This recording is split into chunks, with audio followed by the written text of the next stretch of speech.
Hello friends. Did you know nearly 80% of those who watch my videos aren't subscribed? If you enjoy these stories, please hit that subscribe button and leave a like. It really helps. Thank you for being here. By the way, where are you watching from? Let me know in the comments.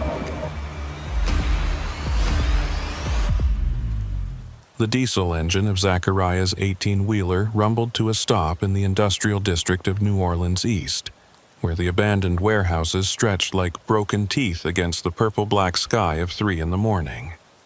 27 years behind the wheel had taught him plenty about reading situations, about sensing when something wasn't quite right. But exhaustion had a way of dulling even the sharpest instincts. He'd been driving for 14 straight hours, pushing through from Houston with a trailer full of high-end electronics bound for a distribution center that wouldn't open until 7. The smart play would have been to find a proper truck stop, somewhere with lights and security cameras and other drivers around, but every decent spot along I-10 had been packed solid. This particular stretch of Chef Mentor Highway had caught his eye on the GPS as he searched for somewhere to catch his mandatory rest break. The area looked industrial enough on the map, the kind of place where a parked semi wouldn't draw attention, where he could sleep for a few hours without some security guard knocking on his door telling him to move along. What the map didn't show was how the economic collapse had hollowed out this part of the city, leaving behind a graveyard of empty buildings and broken streetlights. Zachariah killed the engine and sat in the sudden silence, his ears still ringing from hours of road noise. Through his windshield, he could see the skeletal remains of what used to be a seafood processing plant, its loading dock doors hanging open like mouths frozen mid-scream. To his left, a chain-link fence topped with razor wire protected nothing but weeds and rusted equipment. To his right, more emptiness stretched into darkness. The only working streetlight was 100 yards behind him, casting long shadows that made everything look wrong. He reached for his logbook, marking his location and start time for the break. Company policy required drivers to check in when stopping in unfamiliar areas, but his phone showed only 1 bar of signal. The message to dispatch sent, or at least showed as sending, the little circle spinning endlessly. Zachariah set the phone aside and rubbed his eyes. 4 hours until he needed to be at the distribution center. 3.5 hours of sleep if he was lucky. The cab of his Freightliner had been his second home for so long that he had his routine down to a science. He climbed into the sleeper berth, kicked off his boots, and stretched out on the narrow mattress. Outside, the wind picked up, rattling a loose piece of metal siding on the nearest building. Somewhere in the distance, a dog barked, the sound carrying strange in the humid night air. Zachariah pulled the curtain closed between the cab and the sleeper, blocking out the view of the desolate landscape, and closed his eyes. Sleep came faster than usual, the exhaustion pulling him under like quicksand. In his dreams, he was back home in Shreveport, sitting on his porch with a cold beer, watching his grandkids play in the sprinkler. His daughter was saying something about the 4th of July barbecue, about whether he'd be able to make it this year, and he was promising her he would, absolutely, wouldn't miss it for the world. The sound that woke him wasn't loud, but it was wrong. A metallic tap, deliberate and rhythmic, like someone gently knocking on the trailer. Zachariah's eyes snapped open in the darkness of the sleeper berth. His watch showed 4:17 a.m. He'd been asleep for barely an hour. The tapping came again, 3 measured beats against the aluminum siding of his trailer. Not random, not wind, purposeful. He pushed aside the curtain and peered out into the cab. Through the driver's side window, he could see a figure standing beside his trailer, barely visible in the darkness. As his eyes adjusted, he could make out more details. A man, tall and thin, wearing what looked like work clothes. The man raised his hand and tapped again, the sound carrying clear through the night air. Zachariah's first thought was that maybe someone needed help. Maybe a car had broken down. Maybe someone was lost. But something about the man's posture, the way he stood so still between taps, raised every alarm in Zachariah's head. In 27 years of driving, he'd helped plenty of folks with flat tires and dead batteries, but those people called out, made themselves known, didn't just stand in the dark tapping on your trailer. He reached for his phone, but the screen stayed black. Dead battery. He'd forgotten to plug it in before falling asleep, and now the thing was completely drained. The CB radio was his next option, but as he reached for the handset, movement in his passenger side mirror caught his attention. Another figure, this one shorter and stockier, was approaching from the other side. That's when Zachariah knew this wasn't about someone needing help. The second man had something in his hand, held low against his leg. In the dim light, Zachariah couldn't tell if it was a tire iron, a crowbar, or something worse. The man moved with purpose, not rushing, but not hesitating either, like someone who had done this before. Meanwhile, the tapping on the driver's side had stopped, and when Zachariah looked back, the tall man had moved closer to the cab. Zachariah's hand found the key in the ignition, but starting the engine would take time. The Freightliner needed a moment for the air pressure to build, for the systems to come online. In that time, these men could smash his windows, could get inside, could do whatever they'd come here to do. His mind raced through options, none of them good. The CB microphone was in his hand now, and he pressed the transmit button. Breaker, this is Unit 47 Heavy. I need immediate assistance at my 20, Industrial District, New Orleans East. 2 individuals attempting to breach my vehicle. Anyone copy? Static came back. Either no one was listening at this hour, or no one was close enough to hear. He tried again, his voice steadier than he felt. Emergency traffic. This is Unit 47 Heavy declaring an emergency. Chef Mentor Highway Industrial District. 2 suspects attempting forced entry. Any unit please respond. The tall man on the driver's side had produced something from his pocket. The distinctive click of a glass cutter against the window made Zachariah's blood run cold. These weren't opportunists. They'd come prepared. The shorter man on the passenger side was doing something to the door handle, working at it with whatever tool he'd brought. Zachariah made his decision. He turned the key, and the engine roared to life. The air pressure gauge showed barely half of what he needed to move safely, but safe had gone out the window the moment that glass cutter touched his door. He slammed the truck into gear, and the big rig lurched forward with a pneumatic hiss of protest. The tall man jumped back, cursing loudly. Through the passenger mirror, Zachariah saw the shorter one stumble and fall as the truck moved. But as he tried to build speed, a third figure appeared in his headlights. This one stood directly in his path, arms spread wide like some insane game of chicken. Zachariah laid on the horn, the sound splitting the night, but the figure didn't move. That's when he saw the others. They emerged from the shadows of the abandoned buildings, from behind rusted dumpsters, from gaps in the fence.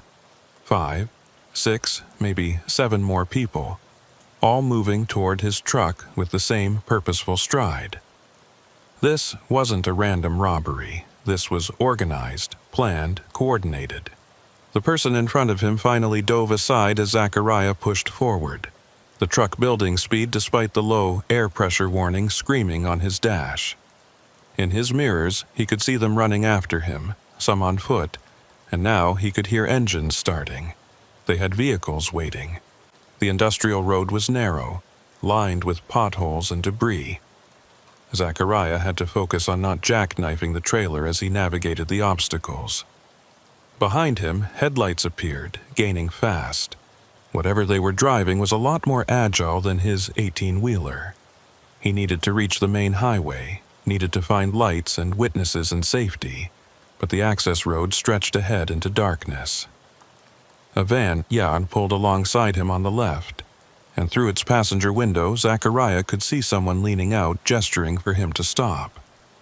The person was shouting something, but Zachariah couldn't hear over the engine noise and his own pounding heartbeat.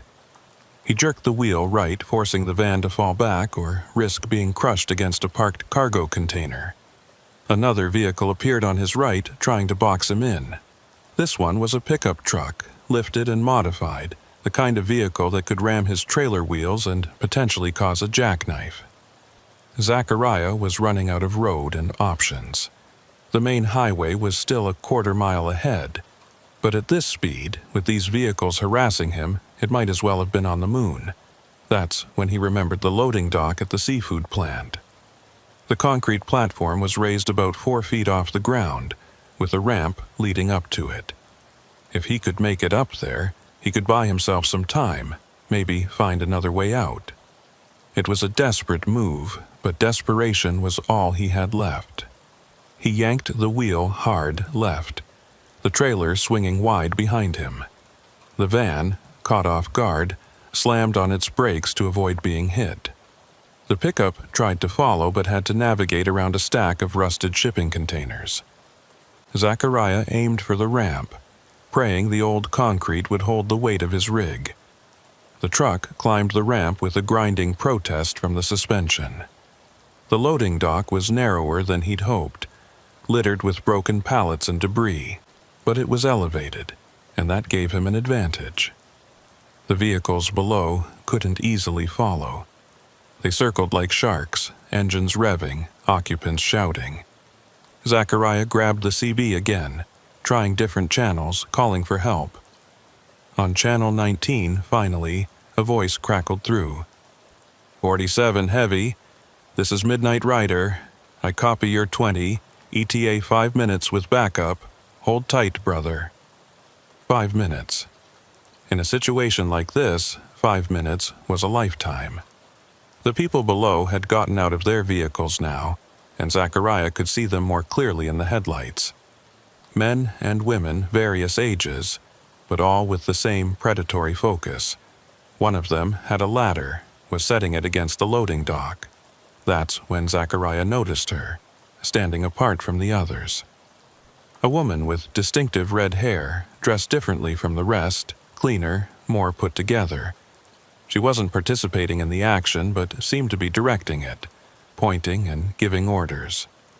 When she looked up at his cab, their eyes met through the windshield, and she smiled.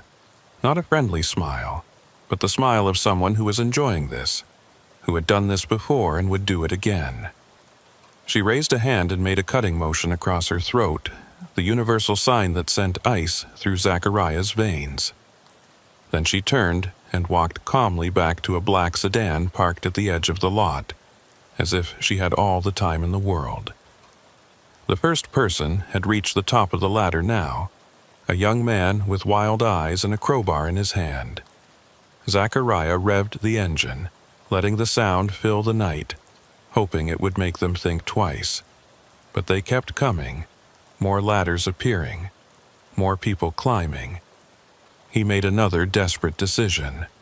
Throwing the truck in reverse, he backed toward the far end of the loading dock where another ramp led down to the opposite side of the building. The trailer swung dangerously inches from the edge, but he managed to keep control. The people on the ladder scrambled to avoid being hit by the moving vehicle. As he reached the other ramp, headlights flooded the lot. Not just one set, but 3, 4, 5. Big rigs, 18-wheelers like his own, forming a convoy. They rolled in with horns blaring, light bars blazing, CB radios crackling with chatter. The cavalry had arrived. The attackers scattered like roaches when the light hits. They abandoned their ladders, ran for their vehicles, peeling out in different directions. The woman in the black sedan was already gone, disappeared into the maze of industrial streets. Within 90 seconds, the lot was empty except for Zachariah and the other truckers. Midnight Rider's voice came over the CB. 47 heavy. You all right up there, brother? Zachariah's hands were shaking so badly he could barely hold the microphone. Copy that, Midnight Rider. I'm good. I'm alive. Follow us out, man. We'll escort you to the Flying J off Bullard. Ain't nobody gonna mess with you while we're around. As Zachariah carefully descended the ramp and fell in behind the other trucks, he caught a glimpse of something spray-painted on the wall of the abandoned plant, visible now in the collective headlights of the convoy. Magnolia's crew owns this road. Magnolia, the red-haired woman. She had a name now, and apparently a reputation. The convoy moved through the empty streets like an armored column, 5 trucks protecting one of their own. Zachariah's hands still trembled on the steering wheel, his mind replaying those terrifying minutes. 27 years on the road, and he'd never experienced anything like this. He'd heard stories, sure, rumors about organized crews that targeted trucks carrying valuable cargo, but he'd always thought they were trucker tales, stories that grew with each telling. But this had been real, coordinated, professional. They'd known exactly what his truck was carrying, had chosen their ambush spot carefully, had come prepared with tools and vehicles and enough people to overwhelm a lone driver.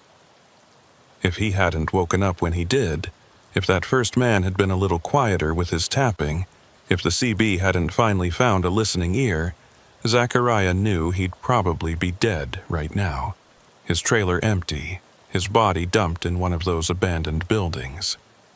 As they reached the highway, the lights of civilization finally surrounding them, Midnight Rider's voice came through again. 47 Heavy, you might want to file a report when we get to the truck stop. Cops need to know about Magnolia's crew working that area. Copy that, Zachariah replied, though he wondered what good it would do. The industrial district was a wasteland, the perfect hunting ground for predators like Magnolia and her crew. How many other drivers had fallen into that trap? How many hadn't been lucky enough to escape? The Flying J truck stop appeared ahead like an oasis, bright lights and security cameras and dozens of other trucks, safety in numbers. As they pulled in, the other drivers in the convoy flashed their lights in solidarity before peeling off to find their own parking spots. Zachariah found a spot right under a light pole, right in view of the main building. He wasn't taking any chances. Inside the Flying J, Zachariah's hand still trembled as he poured himself a cup of black coffee from the self-service station. The fluorescent lights felt too bright after the darkness of the industrial district, and every person who walked past made him tense up, wondering if they might be connected to Magnolia's crew. He found a corner booth where he could watch both entrances and sat down heavily, the exhaustion hitting him all at once now that the adrenaline was fading. The coffee was terrible, burnt and bitter, but it was hot and real, and reminded him he was still alive. He pulled out his phone, now charging from a portable battery he kept in his jacket, and scrolled through his contacts until he found the number for his dispatcher, Rodriguez. It was barely 5 in the morning, but this couldn't wait. The phone rang 4 times before a groggy voice answered. Zachariah? What's wrong? You're not supposed to deliver until 7. Rodriguez, we've got a serious problem. I was just hit by an organized crew in New Orleans East. They tried to hijack the load. There was silence on the other end, then the sound of Rodriguez sitting up in bed, suddenly very awake. Are you hurt? Is the cargo secure? I'm fine. Cargo's intact. Some other drivers helped me get out. But Rodriguez, this wasn't random. They knew exactly where I'd be, what I was carrying. They came prepared with tools, vehicles, everything. The whole thing was coordinated. Jesus Christ. You file a police report yet? About to. But I'm thinking we might have a leak somewhere. How else would they know about this shipment? It's not like we advertise what we're hauling. Rodriguez was quiet for a moment, and Zachariah could hear him typing on a keyboard. Only 6 people knew about this particular load. Me, you, the shipper, the receiver, and 2 people in our logistics department. I'll start making calls, see if anyone else has had similar problems in that area. The crew leader, a woman with red hair, goes by Magnolia. That name mean anything to you? No, but I'll ask around. Listen, forget the 7 o'clock delivery. I'm calling the client now to reschedule. You get that police report filed, then find somewhere safe to rest. We'll send another driver to take the load the rest of the way. I can finish the run, Rodriguez. I'm already here. No chance. Company policy after an attempted hijacking. You know that. Besides, you sound shaken up. Get some rest, file your reports, and we'll get you deadheading back home tomorrow. Full pay for the entire planned route, don't worry about that. After hanging up, Zachariah sat in the booth for another 10 minutes, trying to process what had happened. Through the window, he could see his truck parked under the lights, looking no different than it had 12 hours ago when he'd started this run. But everything felt different now. The road, which had been his home and his livelihood for nearly 3 decades, suddenly felt hostile, full of shadows and threats he'd never properly considered before.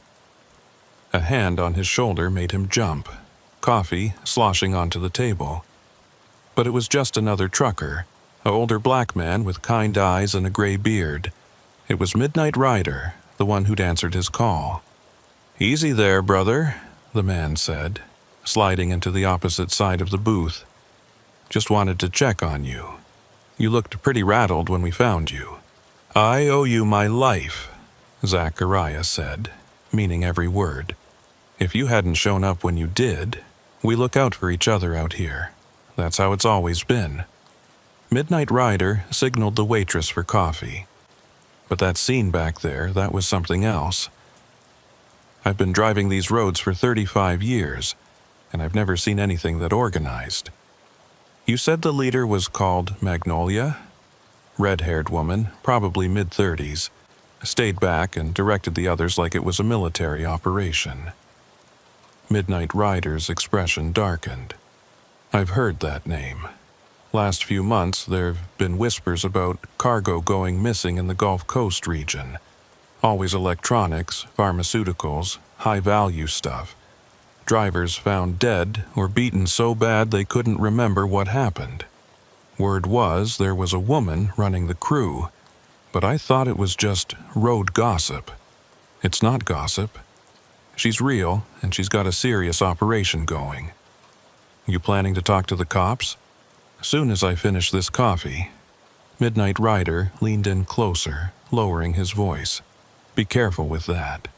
NOPD isn't exactly known for giving a damn about what happens in the industrial district. And if Magnolia's crew is as organized as what we saw, they might have connections. You understand what I'm saying?" Zachariah understood perfectly.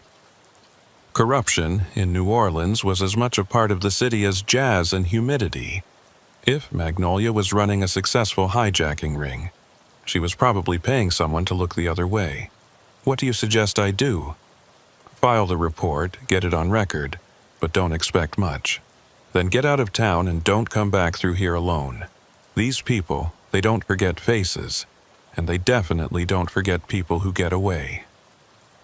2 hours later, Zachariah sat in a plastic chair at the New Orleans Police Department's 3rd District Station, filling out his 5th form of the morning. The detective assigned to his case, a tired-looking woman named Brennan, had listened to his story with professional detachment, occasionally asking clarifying questions but showing no real surprise at what he was describing. "This industrial district location," she said, looking at a map on her computer screen. "That's a known trouble spot. We've had several incidents there over the past year. Unfortunately, without license plates, clear descriptions of the perpetrators, or physical evidence, there's not much we can investigate. I told you, the leader's name is Magnolia. Red hair, probably 5'6", drove a black sedan. That's got to be something to go on." Detective Brennan made a note, but her expression suggested she wasn't optimistic. "We'll add it to our database, cross-reference with other incidents. If patterns emerge, we might be able to build a case. But I have to be honest with you, Mr. Crenshaw. These cargo theft rings are sophisticated. They know how to avoid leaving evidence." "So that's it? They just get away with it?" "I didn't say that. We'll investigate, but these things take time. In the meantime, I'd strongly advise your company to avoid that area for deliveries. Maybe use team drivers. Avoid stopping in isolated areas. Basic security measures. Zachariah wanted to argue, to demand they do more, but he could see it was pointless. To the detective, this was just another case file in a city drowning in crime. He signed the last form, took his copy of the report, and left the station feeling more frustrated than when he'd arrived. Back at the truck stop, he found a message on his phone from an unknown number. The text was simple. "You got lucky tonight. Next time, don't count on help arriving." No signature, but Zachariah knew who it was from. Somehow, Magnolia had gotten his number. The thought sent a chill down his spine. He showed the message to the truck stop security guard, a former Marine named Jackson, who took one look at it and immediately escorted Zachariah to his truck to retrieve his belongings. "You're not staying in that truck tonight," Jackson said firmly. "We've got a driver's lounge in the back, secure area with cameras and keycard access. You can rest there until your company sends someone to get you." The driver's lounge was a simple room with several recliners, a TV playing a weather channel on mute, and 2 other truckers sleeping off their shifts. Zachariah settled into a chair but couldn't close his eyes. Every time he did, he saw Magnolia's smile, that cold expression of someone who enjoyed the fear she created. Around noon, his phone rang. Rodriguez again, and he sounded worried. "Zachariah, we've got a problem. I've been making calls like I said, and I found something disturbing. Remember Bartholomew Ashford from our logistics department, the one who processed your shipment? Tall guy, thin, always wearing those expensive suits. That's him. Well, he didn't show up for work this morning. His keycard was used to access the system at 2 a.m. last night, right around the time you were being attacked. Security footage shows him downloading shipment data and then leaving the building with a box of files." Zachariah sat up straight. "He's working with them. He fed them the information. Looks that way. We've contacted the FBI since this involves interstate commerce, but Bartholomew's in the wind. Cleaned out his apartment, closed his bank accounts. He knew exactly what he was doing." "This wasn't just about my shipment, was it?" "No. Based on what he accessed, he has information on dozens of high-value shipments over the next month. Routes, times, cargo manifests, driver information. Everything Magnolia's crew would need to pick and choose their targets. The implications were staggering. Every driver carrying valuable cargo through the Gulf Coast region was now at risk." Zachariah thought about all the friends he had on the road. Good people just trying to make a living, who might now be driving into ambushes. "We need to warn everyone," Zachariah said. "We're already sending alerts through the company network, and we're sharing information with other carriers. But Zachariah, there's something else. Your name was highlighted in the files Bartholomew took. There were notes about you specifically, about your regular routes, your habits, even personal information about your family." "My family?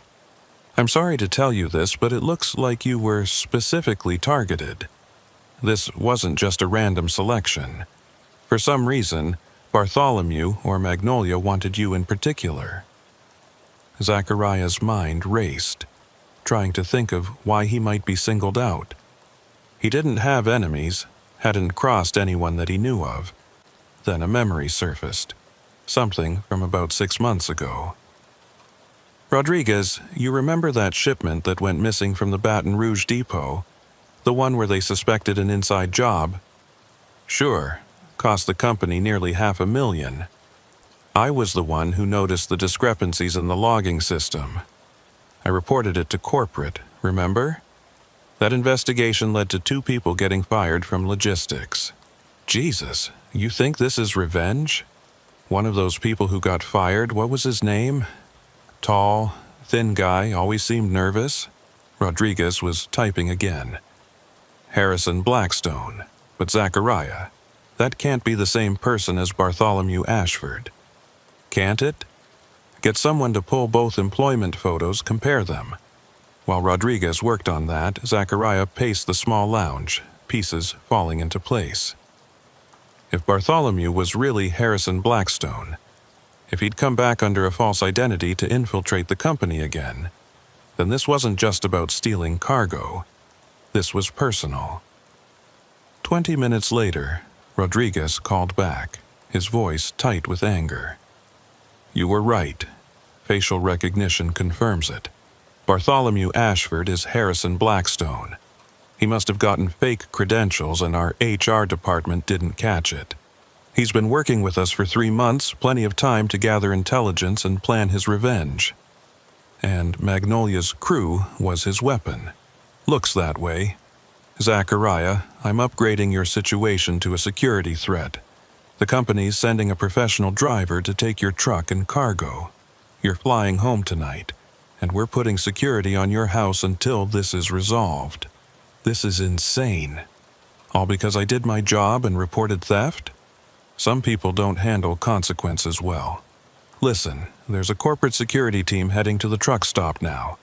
They'll escort you to the airport. Don't go anywhere alone, understand? As Zachariah waited for the security team, he sat in the lounge thinking about how quickly a routine run had turned into a nightmare. Somewhere out there, Harrison Blackstone, now calling himself Bartholomew, was working with Magnolia's crew to target other drivers. They had information, resources, and a proven willingness to use violence.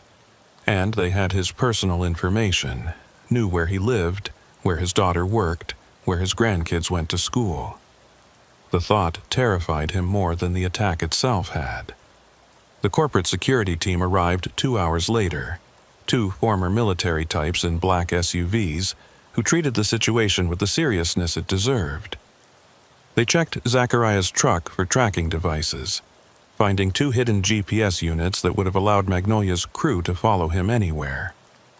They conducted a security sweep of the truck stop, identifying several vehicles that had been circling the lot since morning, probably surveillance. Mr. Crenshaw, the lead security officer, a woman named Torres, said quietly, "We believe they're still watching you. We're going to create a diversion. One of my team will drive your truck out with a police escort, make it look like you're leaving. Meanwhile, we'll take you out the back in a different vehicle." The plan worked perfectly. As Zachariah watched from the back seat of an unmarked sedan, his truck pulled out of the lot with 2 police cars flanking it. Almost immediately, 3 vehicles that had been parked nearby started their engines and followed. Torres smiled grimly. That confirms it. They were waiting for you to leave. But they're following an empty truck now. By the time they realize you're not in it, you'll be at the airport. The ride to Louis Armstrong International Airport was tense but uneventful. Torres kept checking mirrors, taking seemingly random turns, doubling back twice to ensure they weren't being followed. At the airport, she walked him all the way to the security checkpoint. "Corporate's taking this very seriously," she said. "We've got teams looking for Blackstone and gathering intelligence on Magnolia's operation. You did the right thing reporting this, Mr. Crenshaw. These people are dangerous, but now we know about them. What about other drivers? The ones who don't know they're being targeted? Alerts have gone out across the industry. Truck stops are increasing security, and law enforcement has been notified from here to Houston. It's not perfect, but it's something." As Zachariah went through airport security, his phone buzzed with another unknown number. Against his better judgment, he opened the message. It was a photo of his truck at the Flying J, taken from a distance. Underneath, text read, "We know you're not in it. Clever. But this isn't over." M. He showed it to Torres, who immediately took his phone to forward the message to her team and the FBI. "They're getting sloppy," she said. "Emotional. That's good for us. Emotional criminals make mistakes." 3 hours later, Zachariah was on a plane to Shreveport, watching the Louisiana coastline disappear beneath clouds. He'd been on hundreds of flights over the years, but this one felt different.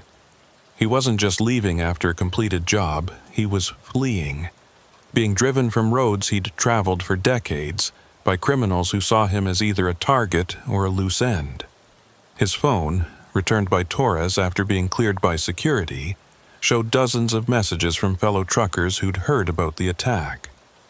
Some offered support, others shared their own close calls, and many expressed anger that one of their own had been targeted.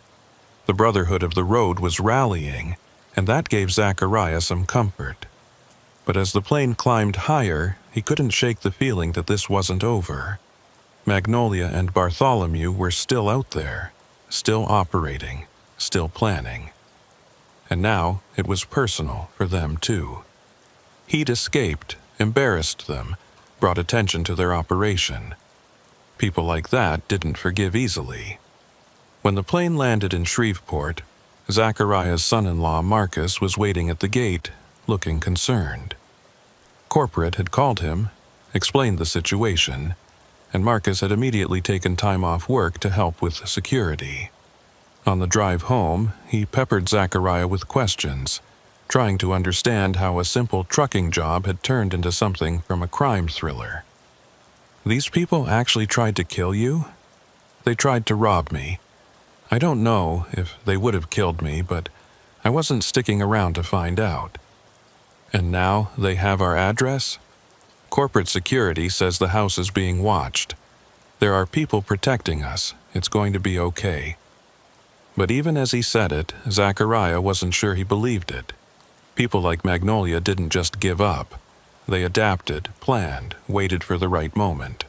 And Bartholomew, or Harrison, or whatever his real name was, had already proven he could play a long game, infiltrating the company months after being fired just to set up his revenge. That night, Zachariah sat in his living room, all the lights on. A baseball bat within reach even though he knew it was probably useless. Every car that drove by made him tense. Every unexpected sound made him reach for his phone. This was no way to live, but until Magnolia's crew was caught, it was his reality. Around midnight his phone rang. Rodriguez again, and he sounded excited. "Zachariah, we got him. Bartholomew, I mean. State police caught him trying to cross into Texas. He had a car full of our company files and $50,000 in cash." "Is he talking?" "Not yet, but the FBI is working on him. They've got enough evidence to put him away for years just on the corporate espionage charges. If they can get him to flip on Magnolia's crew, this whole thing might unravel." It was good news, the first real good news since the attack. But Zachariah knew Bartholomew was just one piece of a larger puzzle. Magnolia was still out there, and she'd built her operation long before Bartholomew came along with his inside information. She'd find other sources, other targets, other ways to operate. "Rodriguez, I've been thinking. Maybe it's time I found a different line of work." There was a long pause. "You're serious?" "I'm 58 years old. I've been doing this since I was 31. Maybe this is a sign it's time to hang up the keys. Don't make any decisions while you're still shaken up. Take some time, think about it. The company will support whatever you decide, but Zachariah, you're one of our best drivers. It would be a shame to let these criminals drive you from a job you love." After the call ended, Zachariah stood at his window, looking out at the quiet Shreveport street where he'd lived for 15 years. Somewhere out there, hundreds of truckers were on the road right now, delivering the goods that kept America running. They were dealing with weather, traffic, fatigue, and now apparently organized crime rings with inside information. 3 weeks passed in relative quiet. Zachariah had started to believe maybe it really was over, that Bartholomew's arrest had disrupted Magnolia's operation enough to make her back off. The security detail at his house had been reduced to periodic check-ins, and life was beginning to return to something resembling normal. He was even considering Rodriguez's standing offer to return to work. maybe taking shorter local runs to ease back into it. That illusion shattered on a Tuesday morning when his daughter Rebecca called him in a panic. "Dad, there was a woman at Katie's school asking about you." Zachariah's blood went cold. Katie was his 8-year-old granddaughter. "What do you mean, asking about me?" The principal just called. A woman showed up claiming to be from a trucking magazine, said she was doing a story about long-haul drivers and their families. She specifically asked if Katie was your granddaughter, said she'd heard you were some kind of hero driver who'd stopped a hijacking. "Red hair?" "Yes." "Dad, how did you know that?" "Get Katie out of school right now. I'm calling corporate security." Within an hour, Zachariah's quiet retirement plans were forgotten. Corporate security descended on Shreveport like an invasion force. Torres was back, and this time she brought a full team. They moved Rebecca and her family to a secure location, increased surveillance on Zachariah's house, and began coordinating with local law enforcement. "She's escalating," Torres explained during a briefing at the safe house. "This isn't about cargo anymore. This is personal. She's sending a message that she can reach you anywhere, through anyone." "But why?" Zachariah asked. "Bartholomew's in custody. He's the one who wanted revenge, not her. Our intelligence suggests Magnolia and Bartholomew had become close, possibly romantically involved. His arrest might have triggered this escalation, or maybe she sees you as the reason her operation is now under scrutiny. Either way, you've become her focus." The FBI agent assigned to the case, a young man named Donnelly, spread photos across the table. They were surveillance shots from various locations around Louisiana and Texas, all showing the same red-haired woman. But her appearance changed in each photo. Different clothes, different styles, sometimes wearing glasses or hats. She was a chameleon. "We've identified her as Margaret Louise Nobles, 34 years old, originally from Mobile, Alabama. She's got a record going back to her teens: theft, assault, conspiracy. She disappeared from the system about 5 years ago, right around the time the cargo thefts started increasing in this region." "So Magnolia is just a street name," Zachariah said, studying the photos. "Appears so. She's smart, careful, and completely ruthless. We've linked her crew to at least 12 murders, all drivers or warehouse workers who got in their way. You're lucky to be alive, Mr. Crenshaw." "I don't feel lucky. I feel like a target." "You are a target," Torres said bluntly, "which is why we're proposing something unusual. We want to use you as bait." The room went quiet.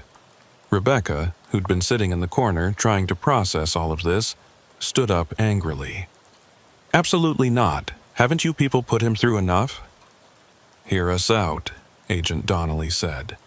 "Magnolia's getting desperate. Bartholomew's in custody, her operation is compromised, and she's taking risks she wouldn't normally take.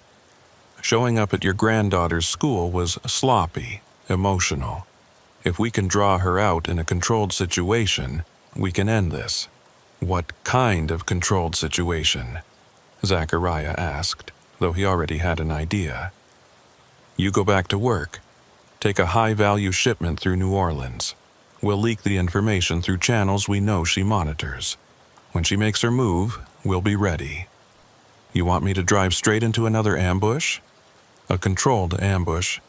You'll have FBI agents and unmarked vehicles ahead and behind. State police will be on standby. Air support will be tracking from above. You'll be safer than the president." Zachariah looked at the photos of Magnolia again. In one, taken outside a truck stop in Mississippi, she was smiling at something off camera. It was the same cold smile he'd seen that night at the loading dock, the smile of someone who enjoyed causing fear. "If I do this and something goes wrong, my family, your family, will be in protective custody the entire time," Torres assured him. "We've done this before, Mr. Crenshaw. We know what we're doing." "Dad, you don't have to do this," Rebecca said. "We can move, start over somewhere else. You've already been through enough." But Zachariah knew running wouldn't solve anything. People like Magnolia didn't just give up. They held grudges, nursed them, acted on them years later when you'd finally stopped looking over your shoulder. If there was a chance to end this now, he had to take it. "All right," he said finally. "I'll do it. But I have conditions." The plan took 2 weeks to set up. During that time, Zachariah underwent intensive training with Torres's team. They taught him defensive driving techniques, how to spot surveillance, what to do if the plan went sideways.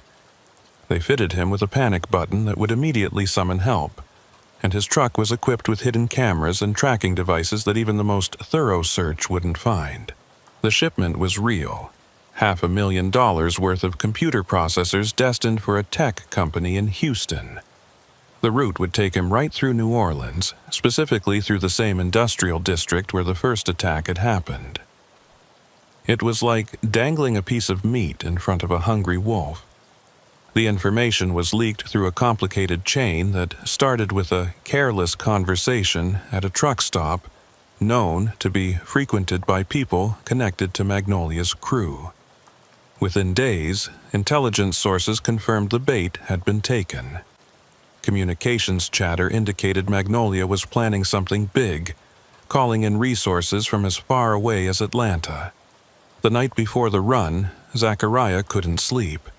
He sat in the safe house, looking at photos of his family, wondering if he was making the right decision. Torres found him there at 3 a.m. "Second thoughts. Third and fourth thoughts," he admitted. "What if she doesn't take the bait? What if she does, but something goes wrong?" "Something always goes wrong," Torres said, sitting down across from him. "That's why we plan for contingencies.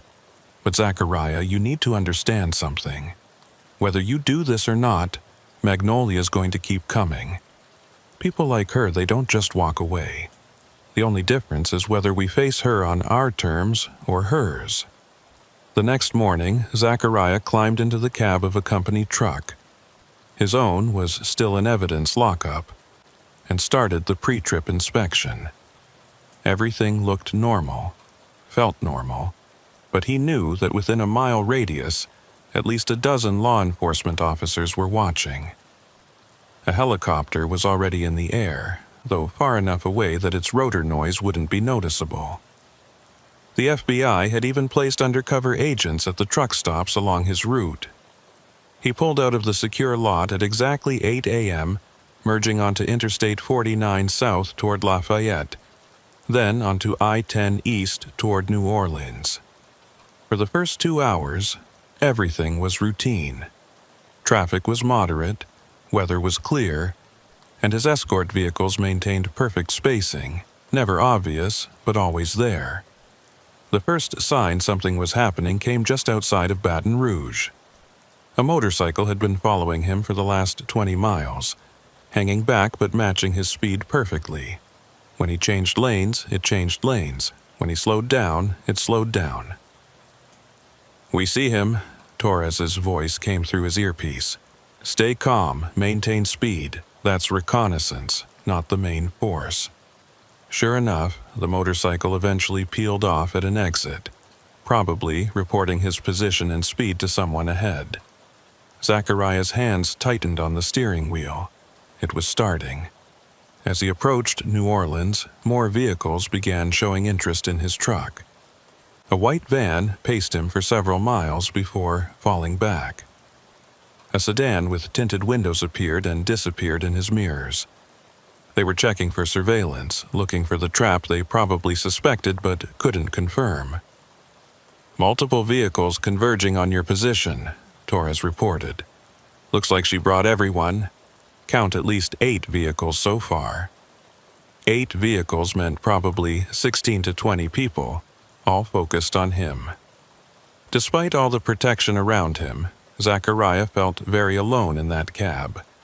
He was the cheese in the mousetrap, and the mice were armed and dangerous. The industrial district exit was coming up. This was where the first attack had happened, where Magnolia had almost gotten him. As he took the exit, his mouth went dry.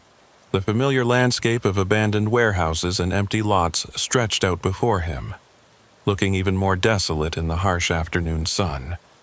"Target vehicles are accelerating," Torres said, tension creeping into her voice. "They're going to make their move soon. All units stand by."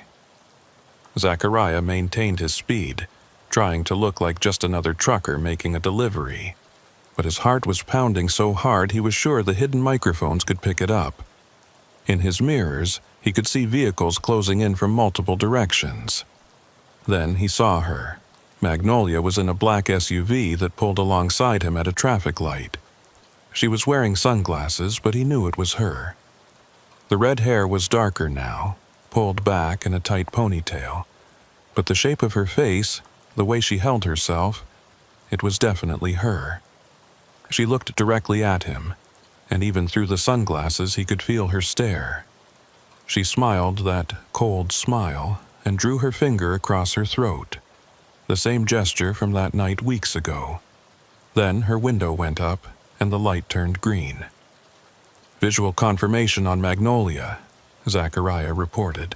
Surprised, his voice was steady. "Black SUV, Louisiana plates. We've got her. All units prepare to execute. Zachariah, in about 30 seconds, we need you to turn into the warehouse complex on your right. Can you do that?" "Copy that." The 30 seconds felt like 30 minutes. Vehicles were now surrounding him, boxing him in just like they had during the first attack. But this time, he wasn't alone. This time, the hunters were about to become the hunted. He turned into the warehouse complex, a maze of old buildings and loading docks that the FBI had secretly secured the day before. The vehicles followed him in, and that's when the trap was sprung.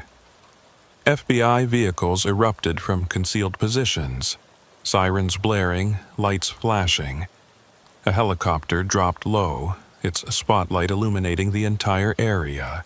Voice amplified through loudspeakers commanded everyone to stop their vehicles and exit with hands visible. For a moment, it looked like Magnolia's crew might comply. Several vehicles stopped, doors opened. Then everything went to hell. Magnolia's SUV suddenly reversed at high speed, ramming an FBI vehicle before spinning around and racing toward a gap in the perimeter. 2 other vehicles followed suit, engines screaming as they tried to escape. Gunfire erupted as someone in one of the fleeing vehicles shot at the helicopter, forcing it to bank away sharply. "Get to cover!" Torres shouted through the earpiece. "Now!" Zachariah didn't need to be told twice. He pulled the truck behind a concrete loading dock and threw himself flat across the seats as bullets shattered his passenger window. The firefight outside was intense but brief. Within minutes, the shooting stopped, replaced by shouting voices and sirens. "Zachariah, you okay?" Torres's voice was breathless. "Yeah, I'm good. Did you get her?" There was a pause. "We got most of them. 6 vehicles stopped, 15 suspects in custody. But Magnolia and 2 other vehicles escaped. We're in pursuit." Zachariah sat up carefully, glass from the broken window crunching under him. Through his windshield, he could see FBI agents rounding up members of Magnolia's crew, forcing them to the ground, securing weapons. It was a significant victory, but it felt hollow knowing Magnolia had escaped. The pursuit lasted 3 hours. Magnolia led law enforcement on a chase through 3 parishes, switching vehicles twice, using her knowledge of the backroads to stay ahead. But she couldn't shake the helicopter, and eventually she ran out of room to run. State police spike strips took out her tires on a rural road near Slidell. The SUV skidded into a ditch, and Magnolia emerged shooting. The firefight was brief but intense. When it was over, Magnolia was on the ground, wounded but alive, finally in custody. Torres called Zachariah with the news that evening. He was back at the safe house, still processing everything that had happened. She's in the hospital under heavy guard, GSW to the shoulder and leg, but she'll survive to stand trial. We also rounded up the 2 vehicles that initially escaped with her. All told, we arrested 23 people today, seized 14 vehicles, and recovered enough evidence to put them all away for life. Is it really over? It's over. Magnolia, or rather, Margaret Nobles, is facing federal charges for murder, racketeering, conspiracy, attempted murder of a federal witness, that's you, and about a dozen other charges. She's never getting out. What about Bartholomew? Singing like a canary. He's so scared of Magnolia that he's giving us everything. Names, dates, methods, the whole operation. Turns out this went deeper than we thought. They had connections in multiple shipping companies, were bribing security guards, even had a few cops on the payroll. Zachariah sat back in his chair, feeling a weight he'd been carrying for over a month finally lifting. So what happens now? Now you get your life back. We'll maintain security for a few more weeks just to be safe, but the threat is neutralized. You can go back to work, or retire, or whatever you want to do. 2 days later, Zachariah was sitting on his porch in Shreveport, watching his granddaughter Katie play in the yard. The security detail was gone, the safe house was no longer needed, and life was returning to normal. But he knew he'd never be quite the same. Rodriguez called that afternoon. "So, have you thought about coming back?" "I have," Zachariah said, watching Katie chase a butterfly across the grass. "And I think I'm done, Rodriguez. 27 years was a good run, but it's time to hang up the keys." "I understand. For what it's worth, the company's putting together a commendation for you. What you did helped to take down a major criminal organization. You're a hero, Zachariah." "I don't feel like a hero. I feel like a guy who got lucky." "Sometimes that's the same thing." After the call, Zachariah sat on the porch thinking about the road. He'd driven millions of miles, seen every state, met thousands of people. It had been a good career, an honest living. But the road had changed, or maybe he'd just finally seen the darkness that had always been there, hiding in the shadows of abandoned warehouses and empty rest stops. A week later, he received a package with no return address. Inside was a newspaper clipping about Magnolia's arrest and upcoming trial. Someone had circled a quote from her where she said, "That trucker, Zachariah Crenshaw, cost me everything. If I ever get out, he's the first person I'm coming for." At the bottom of the clipping, someone had written in red ink, "She has friends, watch your back." Zachariah showed it to the FBI, who increased security again and traced the package to a post office in Mobile, Alabama, Magnolia's hometown. They never found who sent it, but the message was clear. Even with Magnolia in prison, even with her crew disbanded, there were still people out there who held grudges. But Zachariah refused to live in fear. He'd faced down Magnolia and her crew, had helped bring them to justice. If others wanted to come for him, they'd find him ready. He installed a security system at his house, got his concealed carry permit, and stayed in touch with Torres and the FBI team. 6 months had passed since Magnolia's arrest, and Zachariah had settled into retirement better than he'd expected. He spent his days working on his truck in the garage. Not a semi, but an old Ford pickup he was restoring, and his evenings with family. The nightmares had mostly stopped, though he still occasionally woke up hearing that metallic tapping on aluminum siding. The trial had been all over the news. Margaret Louise Nobles, aka Magnolia, had been sentenced to life without parole on multiple counts of murder, racketeering, and conspiracy. Bartholomew, or Harrison Blackstone as the court documents listed him, got 25 years in exchange for his cooperation.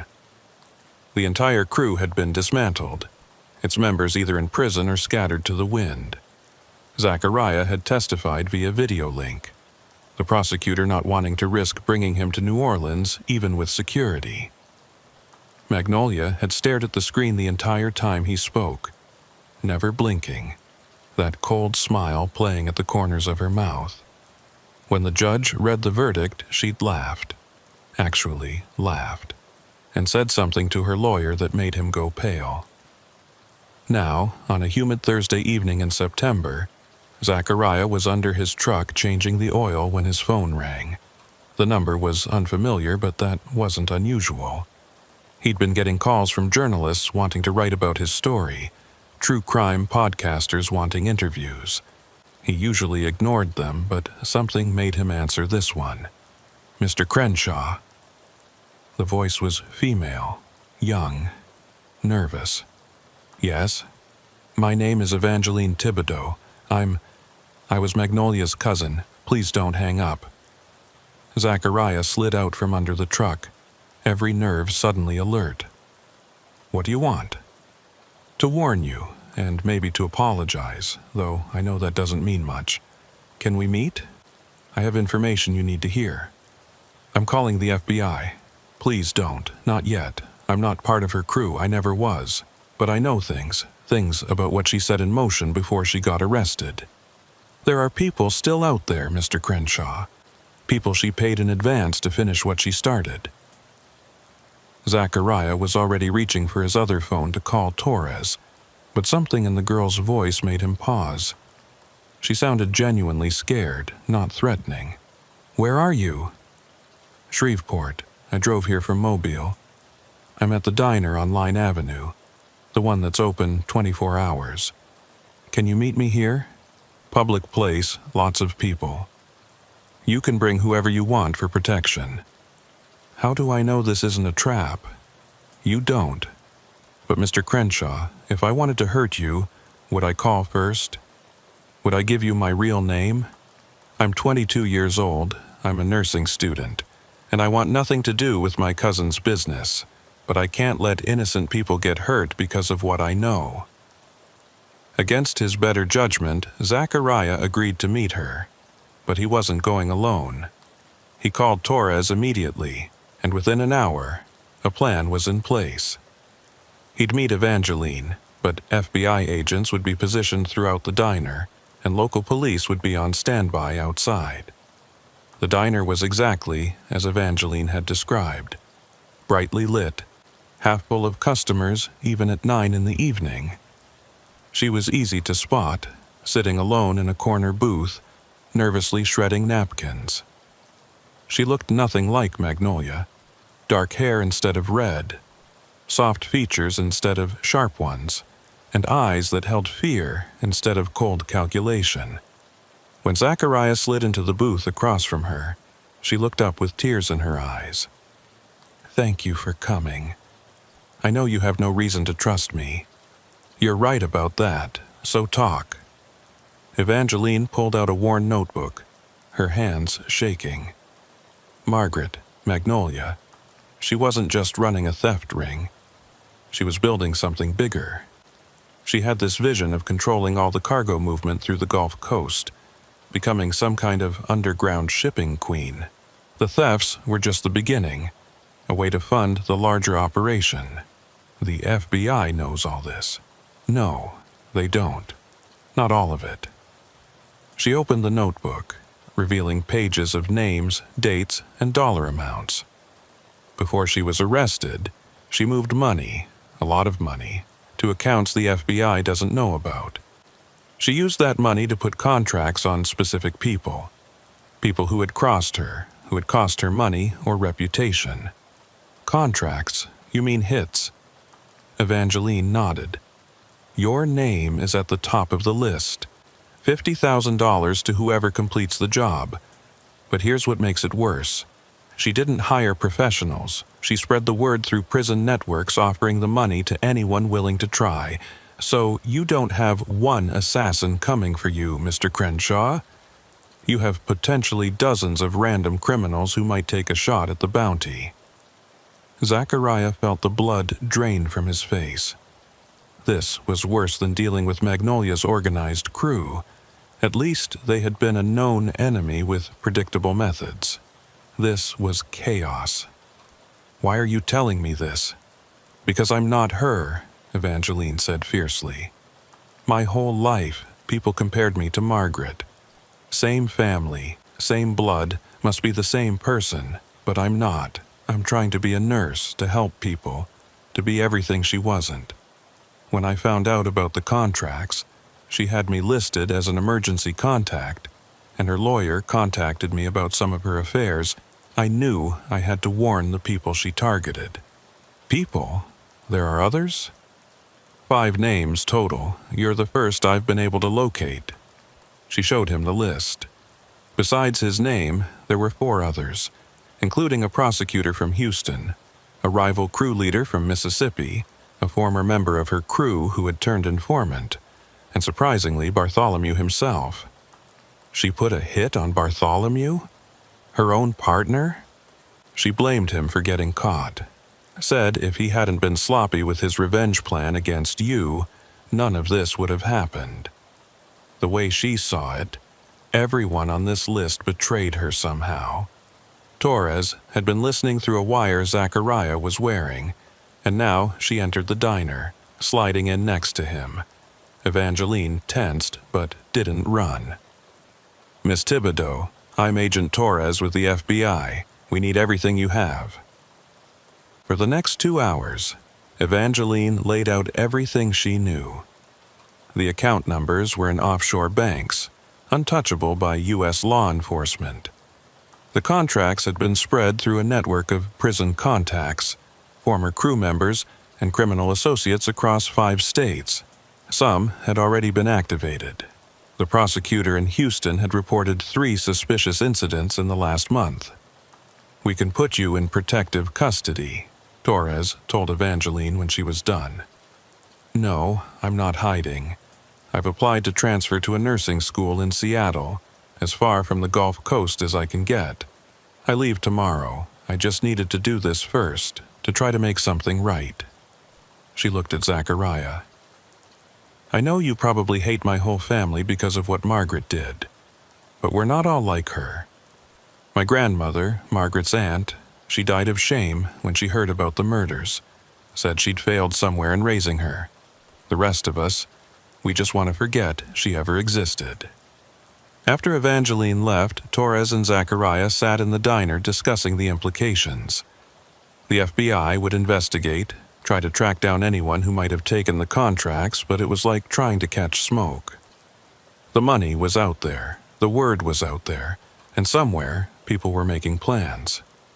"We can put you back in protective custody," Torres offered. "For how long? The rest of my life? I can't live like that." "Then what do you want to do?" Zachariah thought about it. He was tired of running, tired of hiding, tired of being afraid. "I want to be ready. Increase security at the house, keep the alert systems active. But I'm not going into hiding. If they come, they come." Over the next few weeks, life took on a strange new normal. Zachariah went about his routine, but with heightened awareness. He varied his routes, never kept a predictable schedule. Always checked his vehicles for tampering. Torres had arranged for periodic check-ins from local law enforcement, and his neighbors had been quietly informed to report any suspicious activity. The first attempt came 3 weeks after the meeting with Evangeline. Zachariah was at a hardware store when he noticed a man following him through the aisles. Young guy, maybe 25, trying too hard to look casual while keeping Zachariah in sight. When Zachariah went to the parking lot, the man followed, hand reaching into his jacket. But Zachariah had been trained by Torres's team. He hit his panic button, dropped behind a car, and within 90 seconds police sirens were screaming into the parking lot. The man ran, but was caught 2 blocks away. He had a loaded pistol and a printed photo of Zachariah with the dollar amount written on it. The second attempt was more subtle.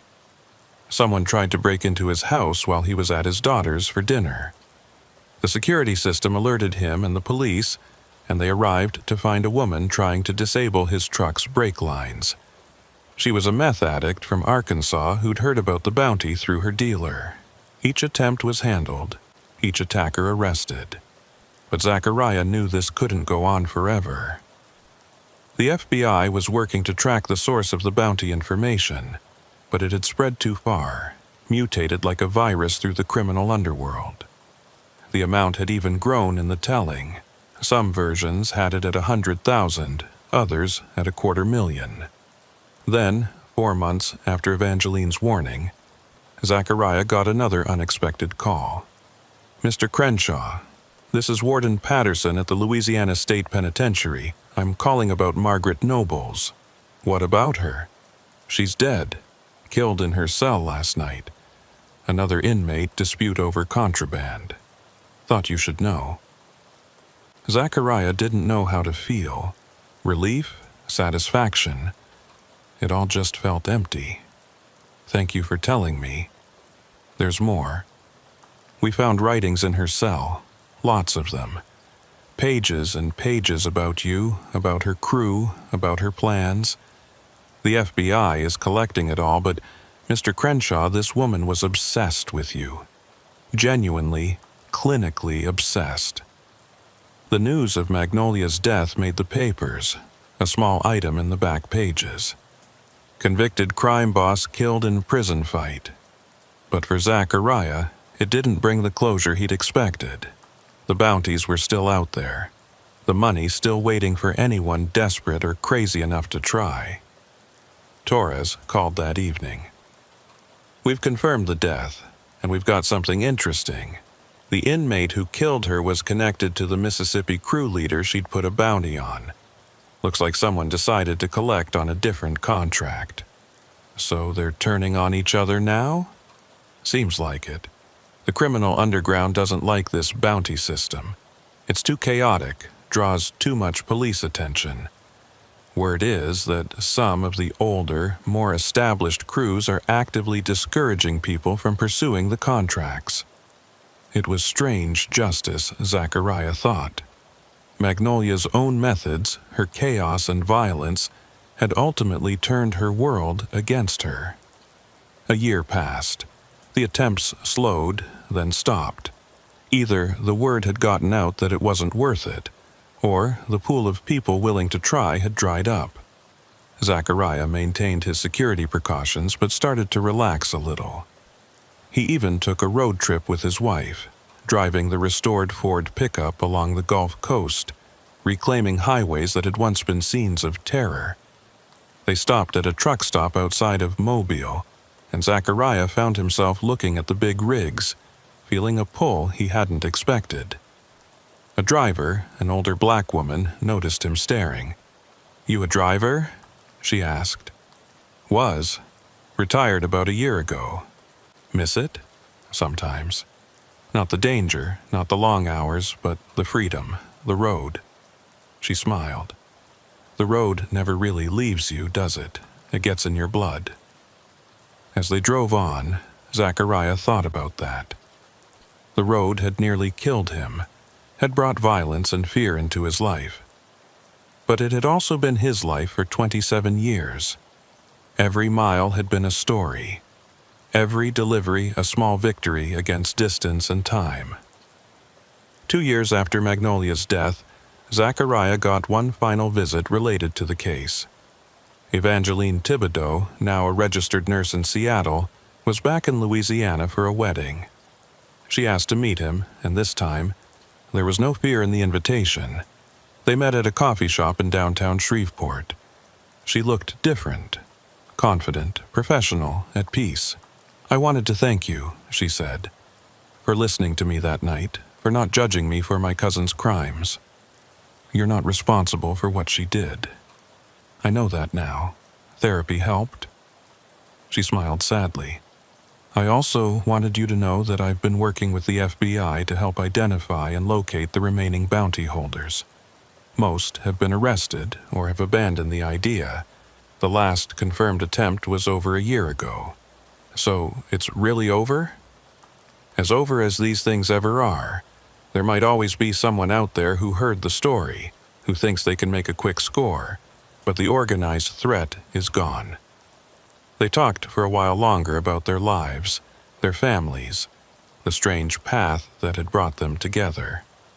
When they parted, Evangeline handed him something, a photo. This was Margaret when she was 8 years old, before everything went wrong. I thought you should see that she was human once, just a little girl with dreams. I don't know what turned her into Magnolia, what darkness took hold of her, but I wanted you to know that the monster who terrorized you wasn't all she ever was. Zachariah looked at the photo. A smiling, red-haired girl at a birthday party, cake on her face, surrounded by other children. No hint of the cold-blooded killer she would become. He handed it back. Keep it. Remember her however you need to. I've made my peace. That night, Zachariah sat on his porch, watching the stars. Rebecca came out and sat beside him. You okay, Dad? Yeah. Just thinking. About? About how life takes turns you never expect. One day, you're just a trucker hauling electronics. The next, you're in the middle of something out of a crime movie. And then somehow, you come out the other side. Do you regret any of it? Taking that run, I mean? Zachariah thought about it. The terror, the violence, the months of fear. He wouldn't wish those on anyone. But it had also shown him something about himself, that when pushed to the very edge, he had found courage he didn't know he possessed. No regrets, he said finally. We don't get to choose what happens to us, just how we respond to it. And I'm still here, still standing. A semi rumbled by on the distant highway, its lights cutting through the darkness. Zachariah watched it pass, remembering countless nights behind the wheel, the rhythm of the road, the solitude and the freedom. That life was behind him now, but it had shaped him, prepared him for a battle he'd never seen coming. 5 years have passed since that night in the industrial district of New Orleans. Zachariah still lives in the same house, still works on old trucks in his garage, still has dinner with his family every Sunday. The security system remains, updated but rarely triggered now, except by the occasional raccoon. The FBI keeps him informed of relevant developments. Several members of Magnolia's crew have been released and immediately violated parole, ending up back in prison. Bartholomew, now Harrison again, is serving his time quietly, reportedly finding religion.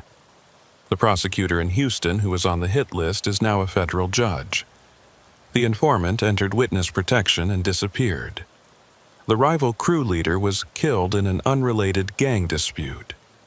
Sometimes Zachariah gets calls from truckers who've heard his story, wanting advice about safety, about dealing with fear on the road. He tells them to trust their instincts, to never park in isolated areas, to maintain communication with dispatch and other drivers. The brotherhood of the road, he tells them, is their best protection against the darkness that sometimes lurks in the shadows of America's highways. On quiet nights when sleep won't come, Zachariah sometimes thinks he hears it, that metallic tapping that started everything. But it's just memory, just the echo of a terror that once was but no longer holds power over him. He faced down a monster named Magnolia and survived. Whatever comes next, whatever the road of life throws at him, he knows he can handle it. The road never really leaves you. It changes you, marks you, becomes part of who you are.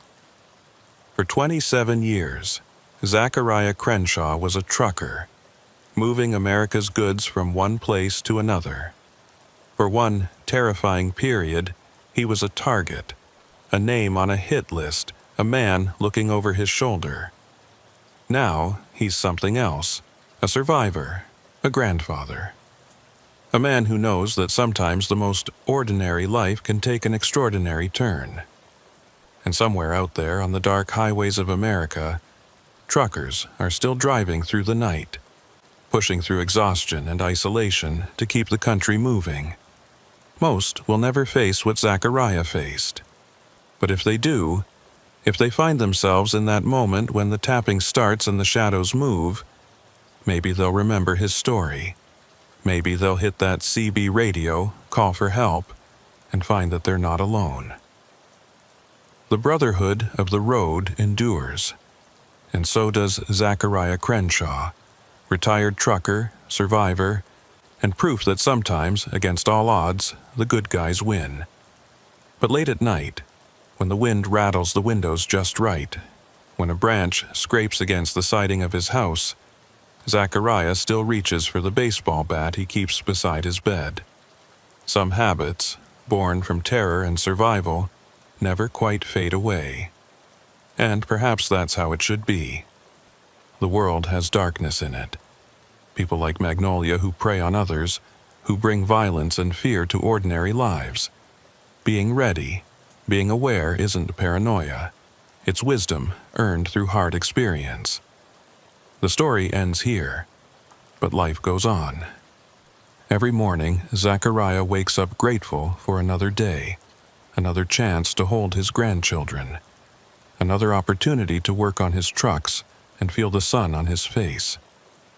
He won the battle against Magnolia and her crew, but more importantly, he won the war for his own peace of mind. The road is still out there, calling to younger drivers, offering its promises of freedom and adventure. And in truck stops and CB channels across America, the story is still told sometimes, about the trucker who faced down the Magnolia crew and lived to tell about it. It's become part of trucker lore, a cautionary tale with a rare happy ending. Zachariah Crenshaw is home. He is safe. He is free. But he never forgets the lessons of that night in New Orleans, when the tapping started and his whole world changed. Some experiences leave marks that never fully heal, shadows that never completely fade. And maybe that's the real truth of survival. You don't get to go back to who you were before. You can only go forward, changed but not broken, scarred but not defeated. The road taught him that. Magnolia taught him that. And now, in his retirement, it's a lesson he'll carry until his last day. The hazmat placard on the overturned tanker read 1789, hydrochloric acid, corrosive. But Phineas Blackwood couldn't see it clearly through the thick, acrid smoke billowing from the wreckage. He'd been following the tanker truck for the last 40 miles on Interstate 10, maintaining a respectful distance as they both pushed through the humid Louisiana night toward New Orleans. Now, at 2:47 a.m. on a stretch of highway between Lafayette and Baton Rouge, that tanker was on its side, blocking both eastbound lanes, and something was very, very wrong with the air. Phineas had been driving trucks for 19 years, mostly refrigerated goods up and down the Gulf Coast, and he'd seen plenty of accidents, but this one happened right in front of him. The tanker driver had swerved suddenly like he was avoiding something, overcorrected, and the whole rig had gone over in a cascade of sparks and grinding metal. Phineas had managed to stop his Peterbilt about 60 feet from the wreck, but now he wished he'd stopped farther back, much farther. The smell hit him first, even through the closed cab of his truck. It was sharp, metallic, wrong, like battery acid mixed with chlorine and something else, something that made his nose burn and his eyes water instantly. He reached for his CB radio, his hand already beginning to shake slightly, though he didn't notice it yet. Breaker, breaker, emergency traffic on I-10 eastbound, mile marker 127. Major hazmat situation, tanker truck overturned, chemical leak. Need immediate assistance, fire department and hazmat team required. Any copy? Static crackled back, then a voice, distant and breaking up. 10-4 on the emergency traffic. This is Unit 88, contacting emergency services. Advise all traffic to maintain distance. What's your 20, driver? I am approximately 60 feet from the wreck, stopped on the shoulder. The air. Something's wrong with the air here. My eyes are burning. Get out of there, driver. Move upwind immediately. But even as Phineas reached for his gear shift, he saw movement near the overturned tanker. The driver was trying to crawl out of his cab, one arm clearly broken, dragging himself across the asphalt. Without thinking, Phineas grabbed the emergency flashlight from his dashboard and opened his door. The moment the outside air hit him fully, he knew he'd made a terrible mistake. It was like breathing fire. The chemical vapor, invisible but thick in the air, attacked his lungs immediately. He started coughing, violent spasms that made him double over. But the other driver was still crawling, still trying to get away from his truck, and Phineas couldn't just leave him there. Pulling his t-shirt up over his nose and mouth, a useless gesture, but instinct demanded it, Phineas ran toward the injured driver. Each breath was agony, his chest feeling like it was being scraped raw from the inside. His exposed skin began to tingle, then burn, as if he'd been splashed with acid. By the time he reached the tanker driver, his vision was blurring from tears and chemical irritation. "Can you walk?" Phineas gasped, his voice already hoarse. The tanker driver looked up, his face a mask of pain and terror. He was older, maybe 60, with blood running from a gash on his forehead. My leg can't." Phineas didn't wait for more explanation. He hooked his arms under the man's shoulders and started dragging him back toward his truck. It was only 60 feet, but it felt like miles. Each step was harder than the last, his muscles beginning to cramp and spasm. The burning sensation had spread from his lungs to his entire chest, and now he could taste metal in his mouth, copper and acid and something worse. They made it to Phineas's truck just as his legs gave out. He managed to push the injured driver up against the cab, then collapsed beside him, gasping for air that only brought more pain. In the distance, finally, he could hear sirens. Don't breathe deep," the tanker driver wheezed. "Hydrochloric, but there's more. Mixed load. Shouldn't have mixed them. Company said it was fine." "What else?" Phineas forced out between coughs that brought up phlegm tinged with pink. What else was in there? Phosphorus compounds. Some kind of industrial solvent. They shouldn't react, they said. But the heat from the crash, chemical reaction. Phineas knew enough about hazmat to understand what that meant. When chemicals that shouldn't be transported together mixed, especially with heat as a catalyst, they could create entirely new compounds. Toxic compounds. Deadly compounds. The first fire truck arrived 12 minutes later, followed by ambulances and state police. By then, Phineas couldn't stand on his own. His skin, where it had been exposed, was covered in small blisters, like a severe sunburn, but worse. His breathing was shallow and labored, each breath a conscious effort. The EMTs who approached wore full hazmat suits, their faces hidden behind respirators. "How long were you exposed?"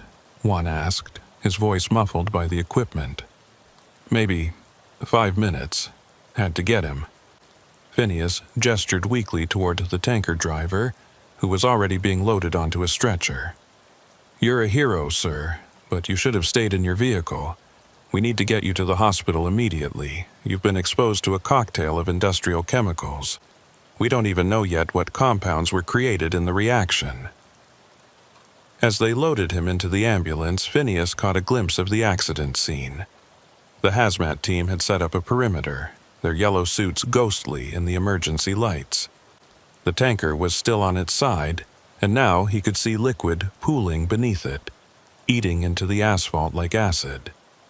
Where the liquid met the shoulder of the road, the grass was already dead, turned black in an expanding circle. The ride to the hospital was a blur of oxygen masks and IV lines. The EMT kept asking him questions, his name, age, medical history. But talking was getting harder. His throat felt like it was swelling, and there was a strange numbness spreading through his chest. At Lafayette General, they rushed him directly into decontamination. 2 nurses in hazmat suits cut away his clothes, sprayed him with solutions that stung his already burning skin, then sprayed him again. Through it all, a doctor kept talking, explaining what they were doing, but Phineas couldn't focus on the words. His vision kept fading in and out, and there was a sound in his ears like rushing water. "Mr. Blackwood, we need to intubate," the doctor was saying. "Your airway is compromised from the chemical exposure. We're going to put you under for a while. Let your body rest while we figure out exactly what you were exposed to. Do you understand?" Phineas tried to nod, but the movement sent spasms of pain through his neck.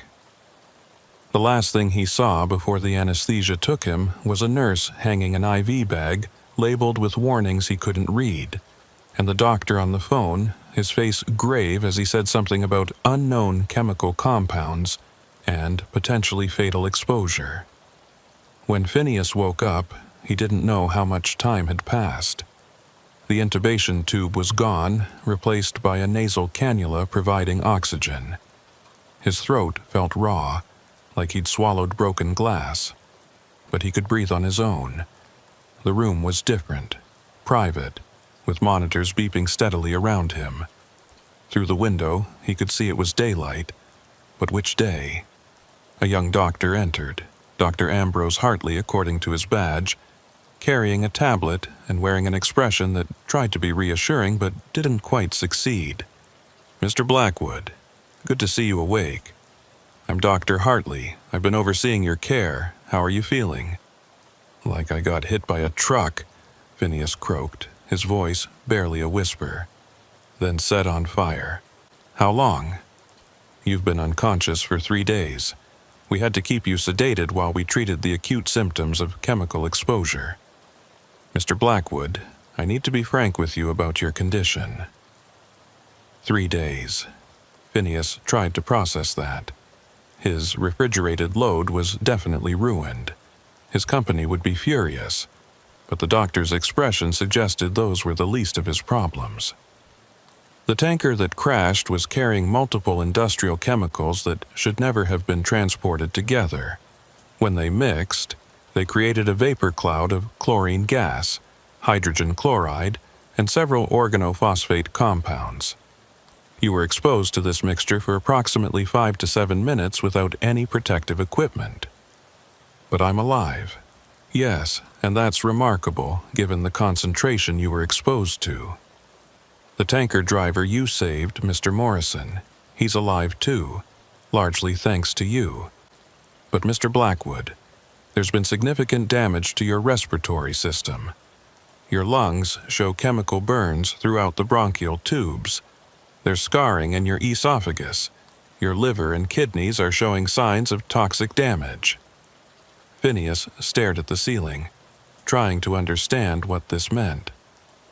Will I get better?" Dr. Hartley hesitated, and that hesitation said everything.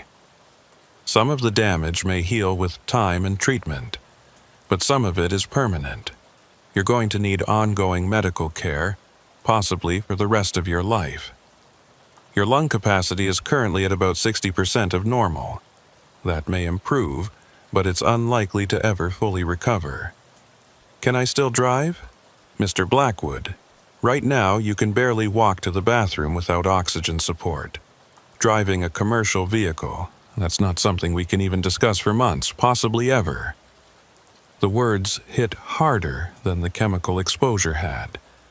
Driving wasn't just his job, it was who he was. 19 years on the road, millions of miles, and now it might all be over because he'd stopped to help someone. "I want to make some calls," Phineas said. "My family, my company." "Of course. But there's something else you should know. The company that operated the tanker, Pelican Chemical Transport, their insurance is already trying to contact you. So is a lawyer representing other victims, and the EPA wants to talk to you about what you observed. This incident is becoming Complicated. Complicated, that was an understatement. Over the next few days, as Phineas slowly regained enough strength to sit up and eat solid food, he learned just how complicated. The chemical spill had contaminated a 2-mile stretch of Interstate 10. 3 other drivers who had passed through the vapor cloud before the road was closed were also hospitalized, though none as severely as Phineas. The cleanup was expected to take weeks and cost millions. Pelican Chemical Transport, it turned out, had a history of violations. They'd been cited multiple times for improper placarding, mixing incompatible chemicals, and using drivers without proper hazmat certification. The driver of the tanker, Morrison, admitted from his hospital bed that he'd known the load was dangerous, but had been threatened with termination if he refused to haul it. Phineas's first call was to his wife, Delilah. She'd already driven down from their home in Mobile and had been living in a motel near the hospital. When she walked into his room, the look on her face nearly broke him. She'd aged years in 3 days, worry lines etched deep around her eyes. "You stupid, brave fool," she said, taking his hand carefully, mindful of the IV lines. "You could have died. I couldn't leave him there. I know, that's who you are. But Finn, the doctors say, they say you might never fully recover. I know. We'll figure it out. Insurance, lawyers, whatever it takes. But you focus on getting better, you hear me?" His second call was to his dispatcher at Coolidge Freight Lines. Rodriguez, the same dispatcher who'd worked with Zachariah Crenshaw during his ordeal with Magnolia's crew years earlier, had moved to Coolidge after the stress of that incident. He listened to Phineas's account with growing anger. "Pelican Chemical Transport," Rodriguez said. "We've had problems with them before. Cowboys, all of them. Cutting corners, bribing inspectors. Finn, you need a good lawyer. Don't sign anything from their insurance without legal representation. I just wanted to help the driver. And you did. You saved his life. But now you need to think about your own life. If you can't drive again, that's permanent disability. Lost wages. Medical bills for life. Don't let them lowball you." The lawyer arrived the next day. Her name was Patricia Sterling, and she specialized in chemical exposure cases. She took one look at Phineas's medical chart and shook her head. "Mr. Blackwood, what you've been exposed to. There's no telling what the long-term effects might be. These organophosphate compounds, they can cause neurological damage that doesn't show up for months or even years. You need comprehensive monitoring, specialists, treatments that insurance might try to deny. I've seen cases like this before. What happened to those people?" She hesitated. Some recovered partially. Some developed chronic conditions, respiratory diseases, neurological disorders, cancers. The chemical cocktail you were exposed to, we don't have good data on it because it should never exist. It was created by negligence. So what do? We document everything. Every symptom, every treatment, every expense. We get statements from witnesses, from Morrison, from the emergency responders. And we build a case not just for current damages, but for future care. Because, Mr. Blackwood, I'm sorry to say, this is just the beginning of your medical journey." She was right. Over the next 2 weeks, as Phineas remained in the hospital, new symptoms appeared. Tremors in his hands that made holding a cup difficult. Periods of confusion where he couldn't remember where he was. Severe headaches that no medication seemed to touch. The neurologist they brought in, Dr. Sarah Winters, confirmed what Patricia Sterling had warned about. "The organophosphates have affected your nervous system," Dr. Winters explained, showing Phineas brain scans he didn't understand. "These chemicals are similar to nerve agents. In lower doses, they're used in pesticides. In the concentration you were exposed to, they can cause lasting neurological damage. Will it get worse? We don't know. Some patients stabilize, some deteriorate. We'll need to monitor you closely, run tests every few months. There are treatments that might help, but Mr. Blackwood, I need you to understand, your life is going to be different now." Different was an understatement. When they finally discharged him after 3 weeks, Phineas could barely recognize himself. He'd lost 30 pounds. His skin had a grayish tinge. He needed a walker to move more than a few steps, and even then he had to stop frequently to catch his breath. The strong, capable trucker who'd jumped out to save a stranger was gone, replaced by someone who looked decades older than his 43 years. The motel room in Mobile that became Phineas's world for the next month was a far cry from the cab of his Peterbilt. Delilah had tried to make it comfortable, bringing items from home, setting up a small medical station with his dozens of medications, installing grab bars in the bathroom, but nothing could hide the fact that this was where he'd come to hide from a life he could no longer live. The room faced the parking lot where big rigs occasionally stopped, and each time he heard the distinctive sound of air brakes releasing, something inside him died a little more. The medications were the worst part. 23 pills a day, each with its own side effects, each fighting a different aspect of the chemical damage. Bronchodilators for his lungs, steroids for the inflammation, antibiotics for the recurring respiratory infections, anti-seizure medications for the neurological symptoms, pain medications that barely touched the constant burning in his chest, and a host of supplements trying to support his damaged liver and kidneys.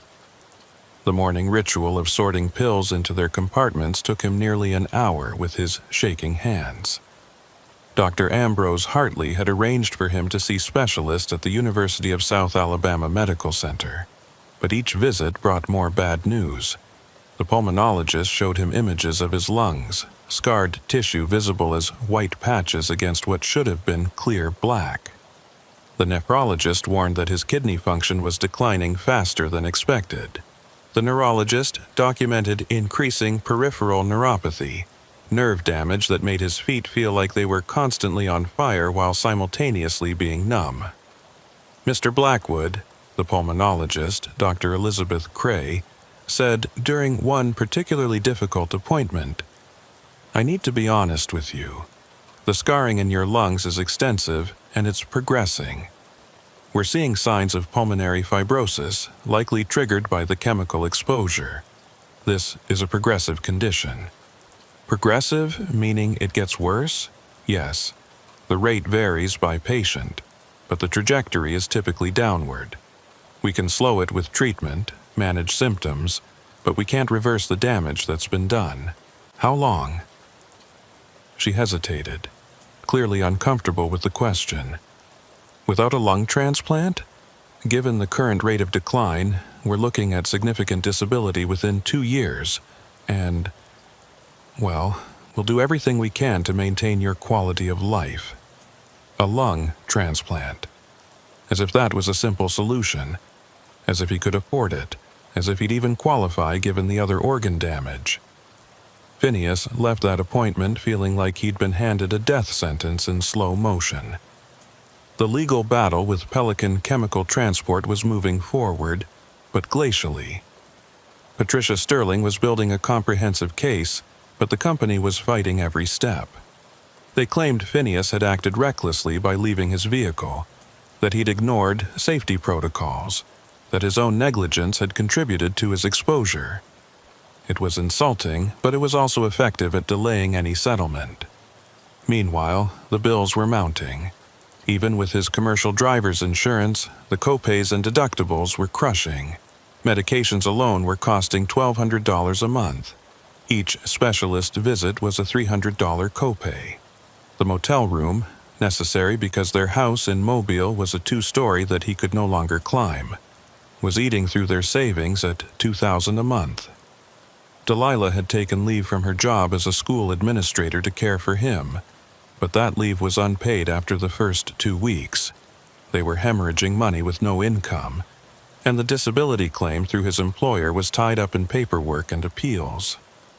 "We could sell the house," Delilah suggested one evening as they sat over a dinner of takeout that Phineas could barely taste.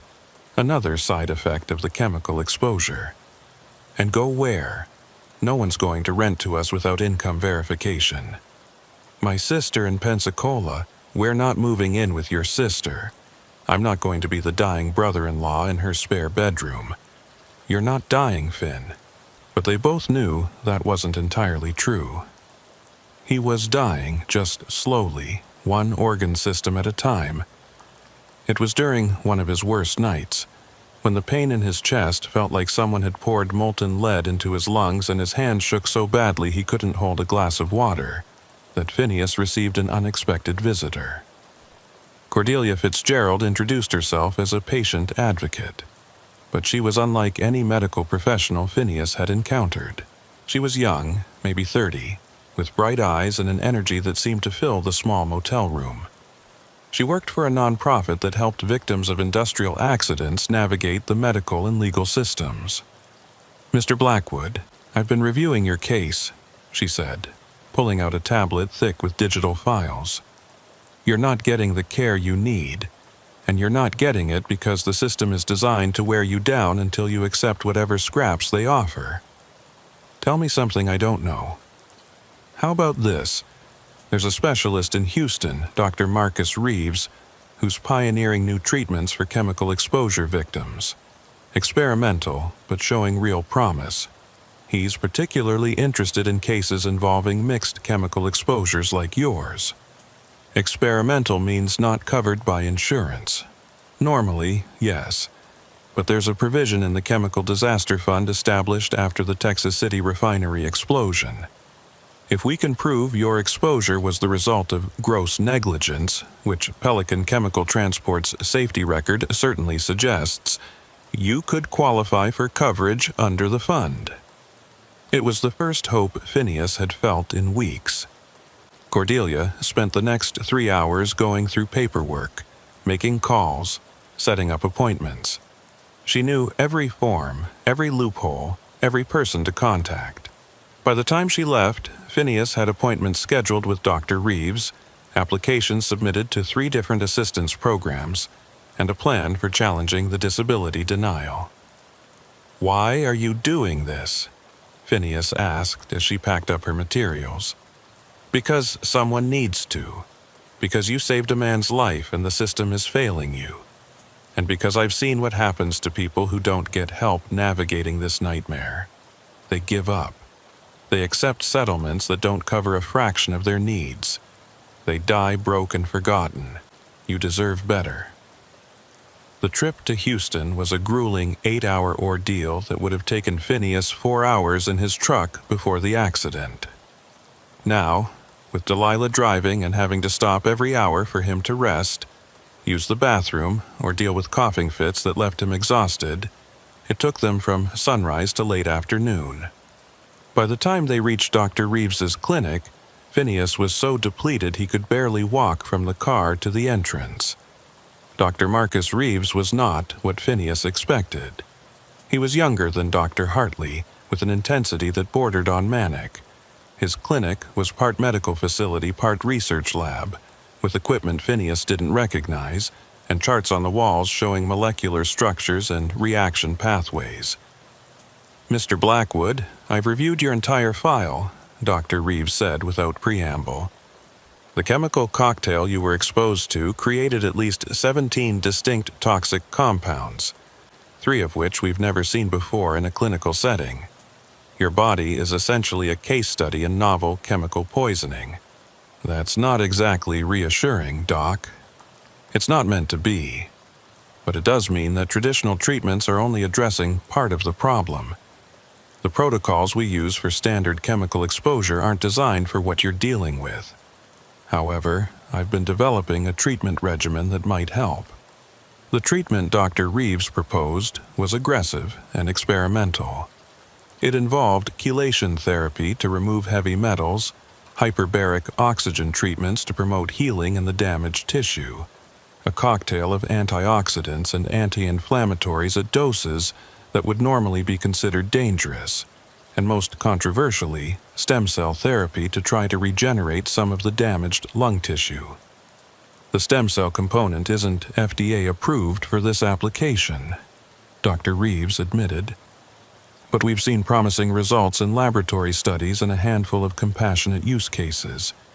The theory is that if we can calm the ongoing inflammatory response and remove the residual toxins, then introduce stem cells to the damaged areas, we might be able to reverse some of the scarring.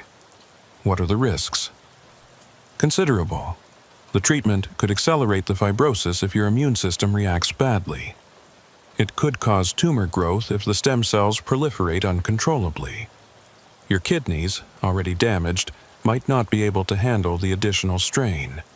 There's a chance, maybe 15 to 20%, that the treatment could kill you.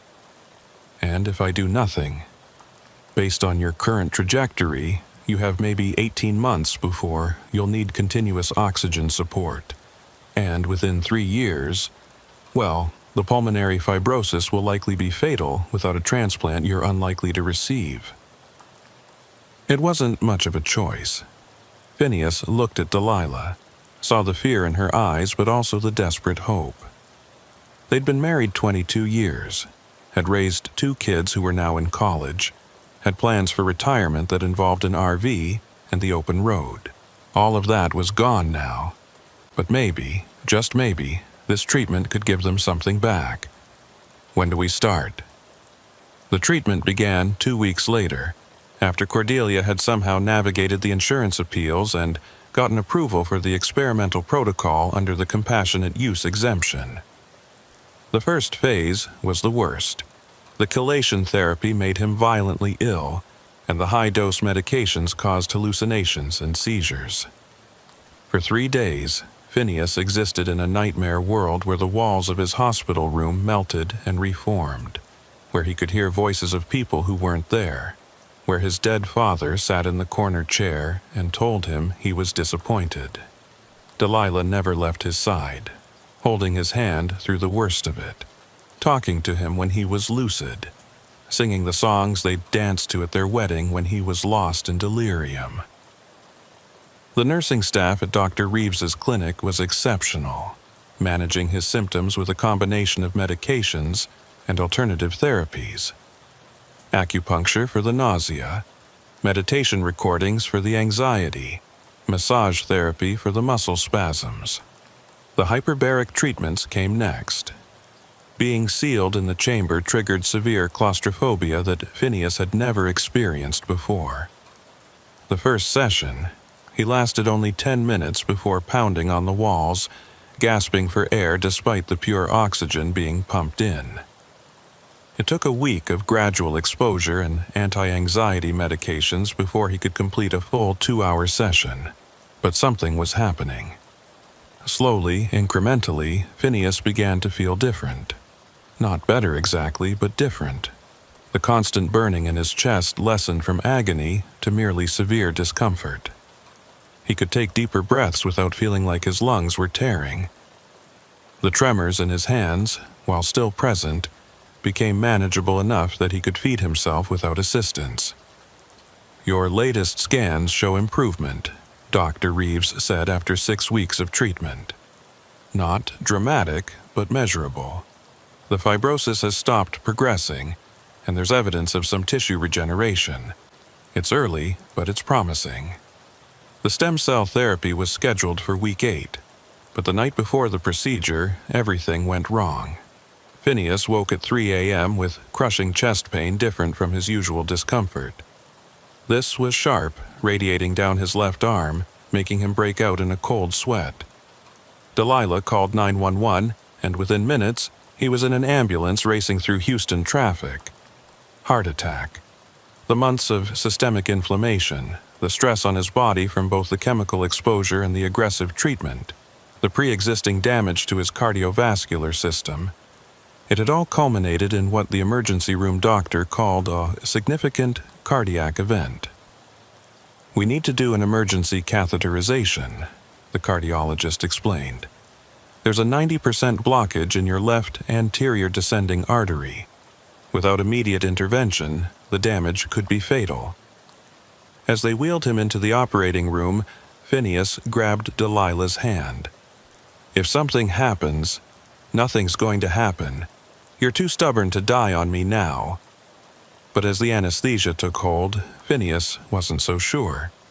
He'd been fighting for months, enduring pain that would have broken most people, subjecting himself to treatments that were as likely to kill him as cure him. And for what? Even if he survived, he'd never drive again, never be the man he was. Maybe it would be better to just let go. The procedure was successful, but the recovery was another setback. The heart attack had weakened him further, and Dr. Reeves had to postpone the stem cell therapy indefinitely. The experimental treatment was put on hold while his cardiac team tried to stabilize his heart function. More medications were added to his already overwhelming regimen. More specialists joined his ever-growing medical team. It was during this recovery period that Morrison, the tanker driver Phineas had saved, came to visit. He walked with a cane, his legs still healing from the crash. But he was walking. He was breathing on his own. He was alive. "I owe you my life," Morrison said, sitting carefully in the visitor's chair. "If you hadn't pulled me away from that truck, I'd have died from the fumes. You'd have done the same." "No, I don't think I would have. I knew what was in that tanker. I knew how dangerous it was. I should have warned you to stay back, but I was too scared, too hurt. You came anyway." Morrison explained that he was cooperating fully with the investigation into Pelican chemical transport. He'd provided documents showing that the company routinely mixed incompatible chemicals to save on transportation costs, that they threatened drivers who refused unsafe loads, that they had bribed inspectors to overlook violations. "They're going down," Morrison said.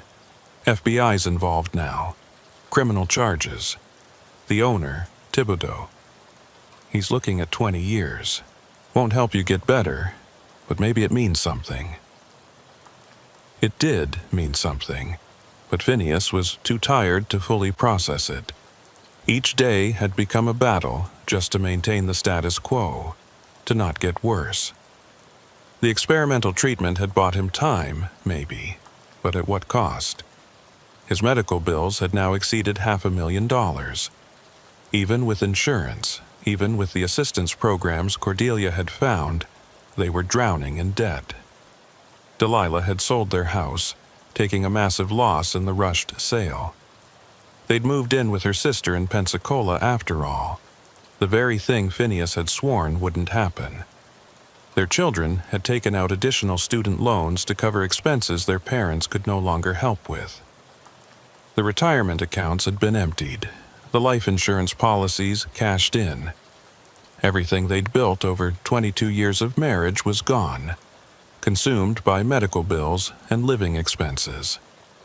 The legal settlement, when it finally came, was insulting.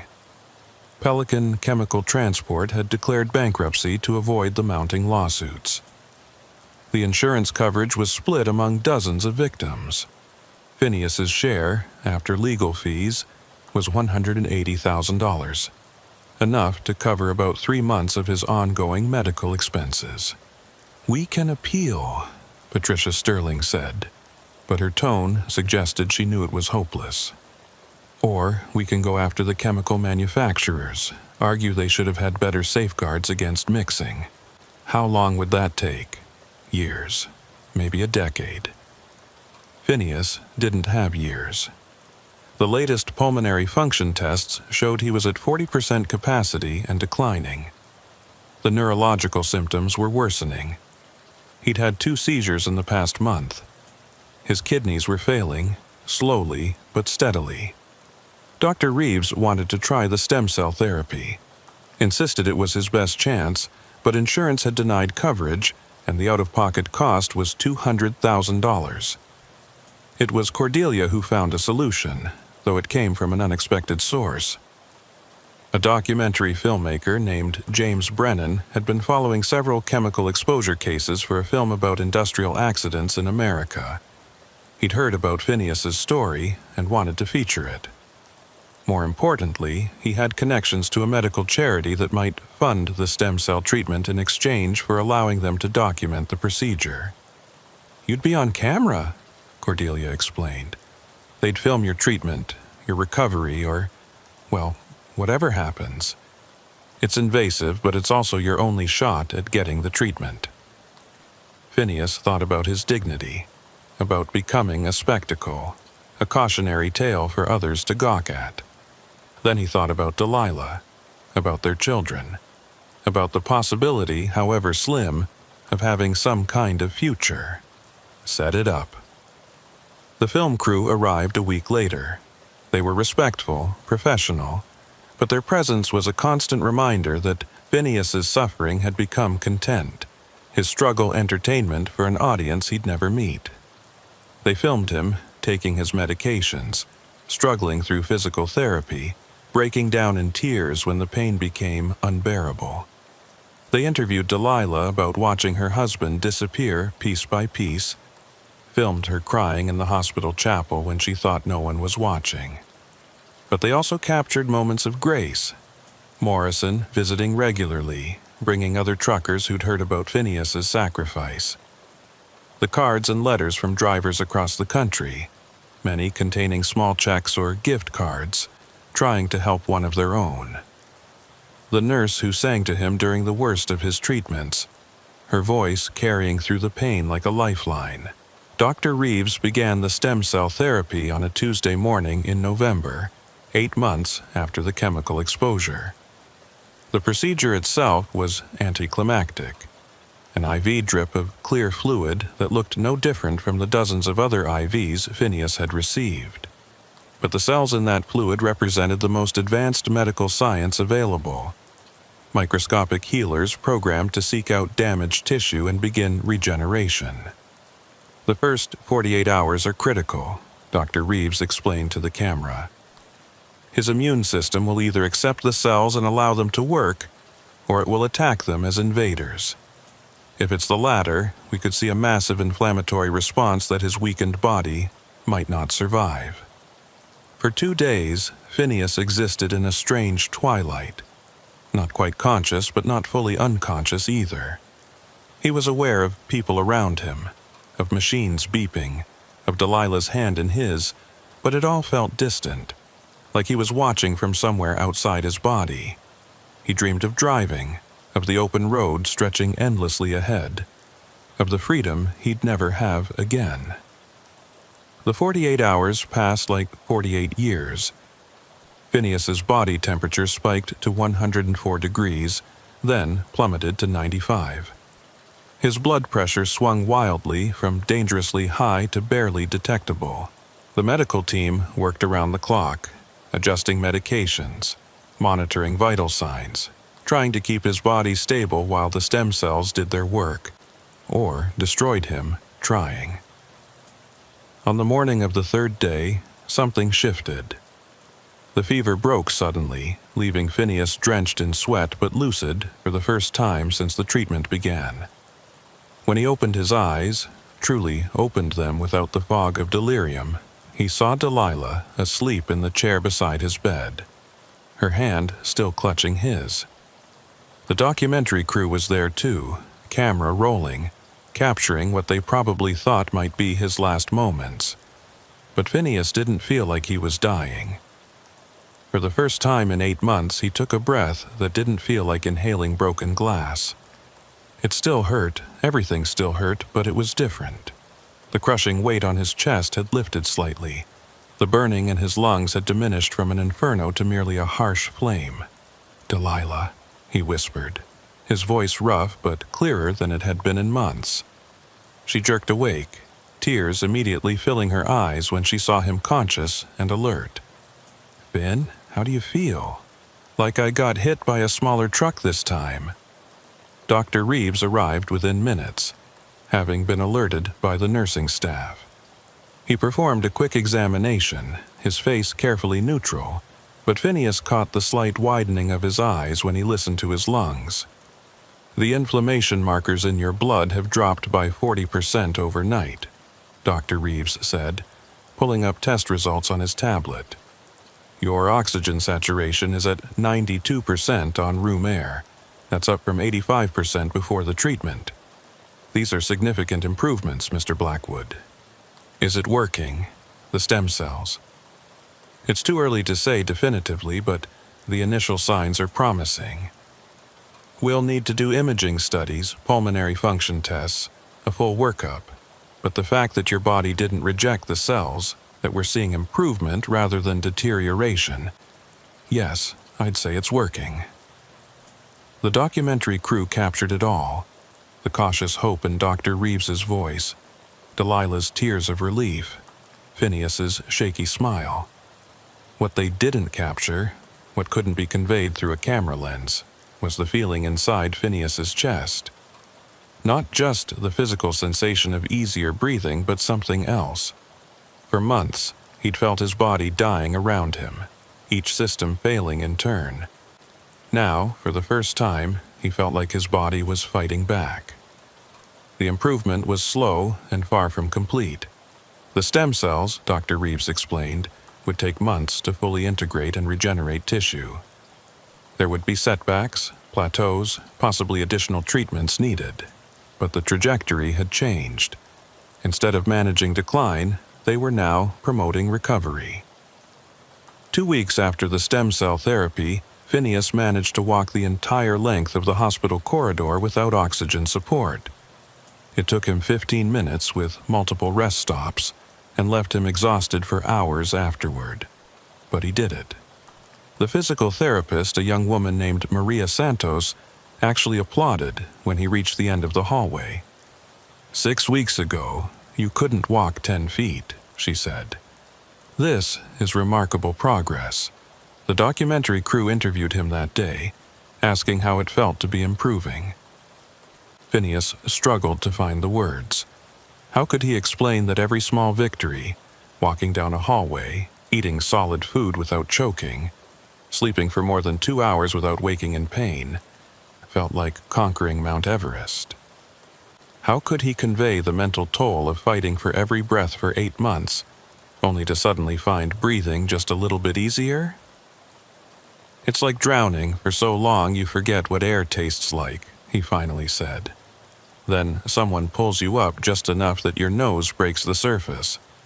You're still in the water, still struggling, but that tiny bit of air changes everything. Morrison visited again, this time bringing someone unexpected, Thibodeau's daughter, Evangeline. She was young, maybe 25, with the hollow look of someone carrying unbearable guilt. Phineas recognized the name immediately, remembered Cordelia mentioning that the owner of Pelican Chemical Transport had a daughter who'd been trying to distance herself from the family business even before the accident. Mr. Blackwood, she said, her voice barely above a whisper.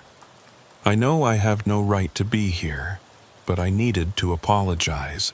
What my father's company did, the corners they cut, the lives they destroyed, I knew something was wrong. I should have done something sooner. You're not responsible for your father's choices, Phineas said, though part of him wanted to rage at her, to make someone pay for what had been done to him. Maybe not legally, but morally? I worked in the office for 2 years. I saw the safety violations, heard the drivers complaining. I told myself it wasn't my problem, that I was just there temporarily until I figured out what to do with my life. But my silence made me complicit. She pulled out an envelope, thick with papers. I've been cooperating with the FBI investigation. These are copies of internal communications, emails between my father and his partners discussing how to hide the mixed chemical loads from inspectors. There's enough here to ensure criminal convictions, not just civil penalties. Morrison looked uncomfortable. Evangeline, you sure about this? That's your father you're sending to prison. My father sent dozens of people to the hospital and destroyed lives for profit. He knew the risks and didn't care. If I don't do this, if I let family loyalty override basic human decency, then I'm no better than him. She turned back to Phineas. I've also liquidated my trust fund. It's not much compared to what you've lost, but it's everything I have access to. $300,000. I know it doesn't fix anything, but maybe it helps with the medical bills." Phineas stared at the check she placed on his bedside table. It was more money than the insurance settlement, more than he'd make in 5 years of driving. It wouldn't bring back his health, wouldn't restore his career, but it would keep them afloat. Would ensure Delilah didn't have to sell everything they had left. "I can't take this," he said, even as part of him screamed that he absolutely could, that he deserved it and more. "You can, and you will," Evangeline said firmly. "It's not charity. It's not even really compensation. It's just the only thing I can do that might help in some small way. Please, Mr. Blackwood, let me do this one right thing." The documentary crew had filmed the entire exchange, though Evangeline had asked them not to use her face or full name in the final cut.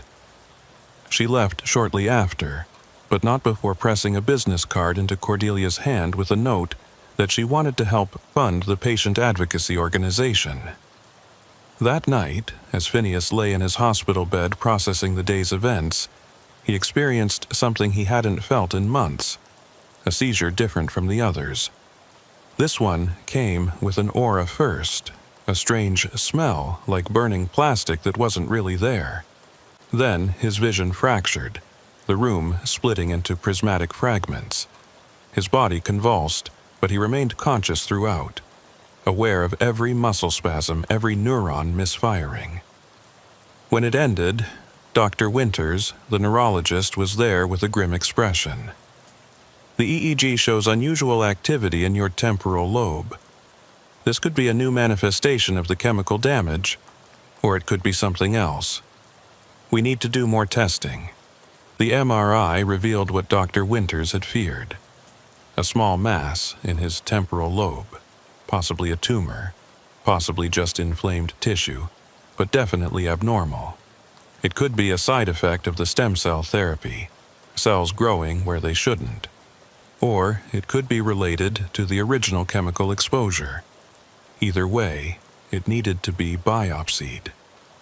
"Brain surgery," Phineas said flatly, when the neurosurgeon Dr. Robert Thornton explained the procedure. "On top of everything else, now I need brain surgery." "It's a relatively minor procedure," Dr. Thornton assured him, though nothing involving opening someone's skull seemed minor to Phineas.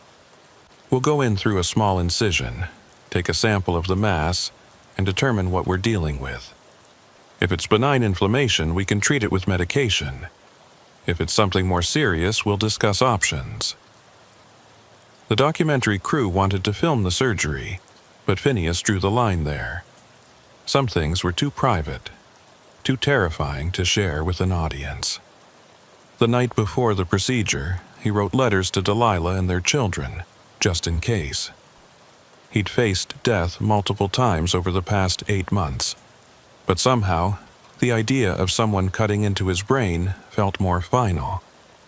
The surgery went well, technically. They got the tissue sample they needed, and Phineas woke up with his cognitive functions intact.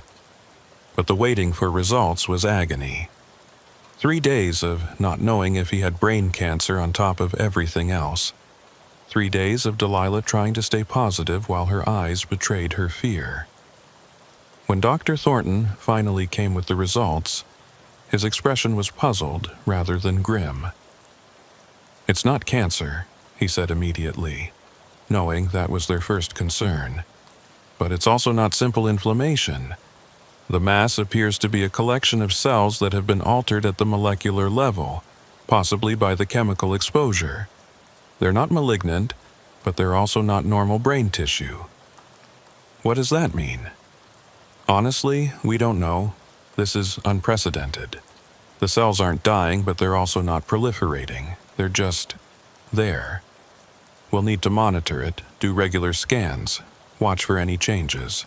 It's possible they'll be reabsorbed by your body over time, or they might remain stable indefinitely.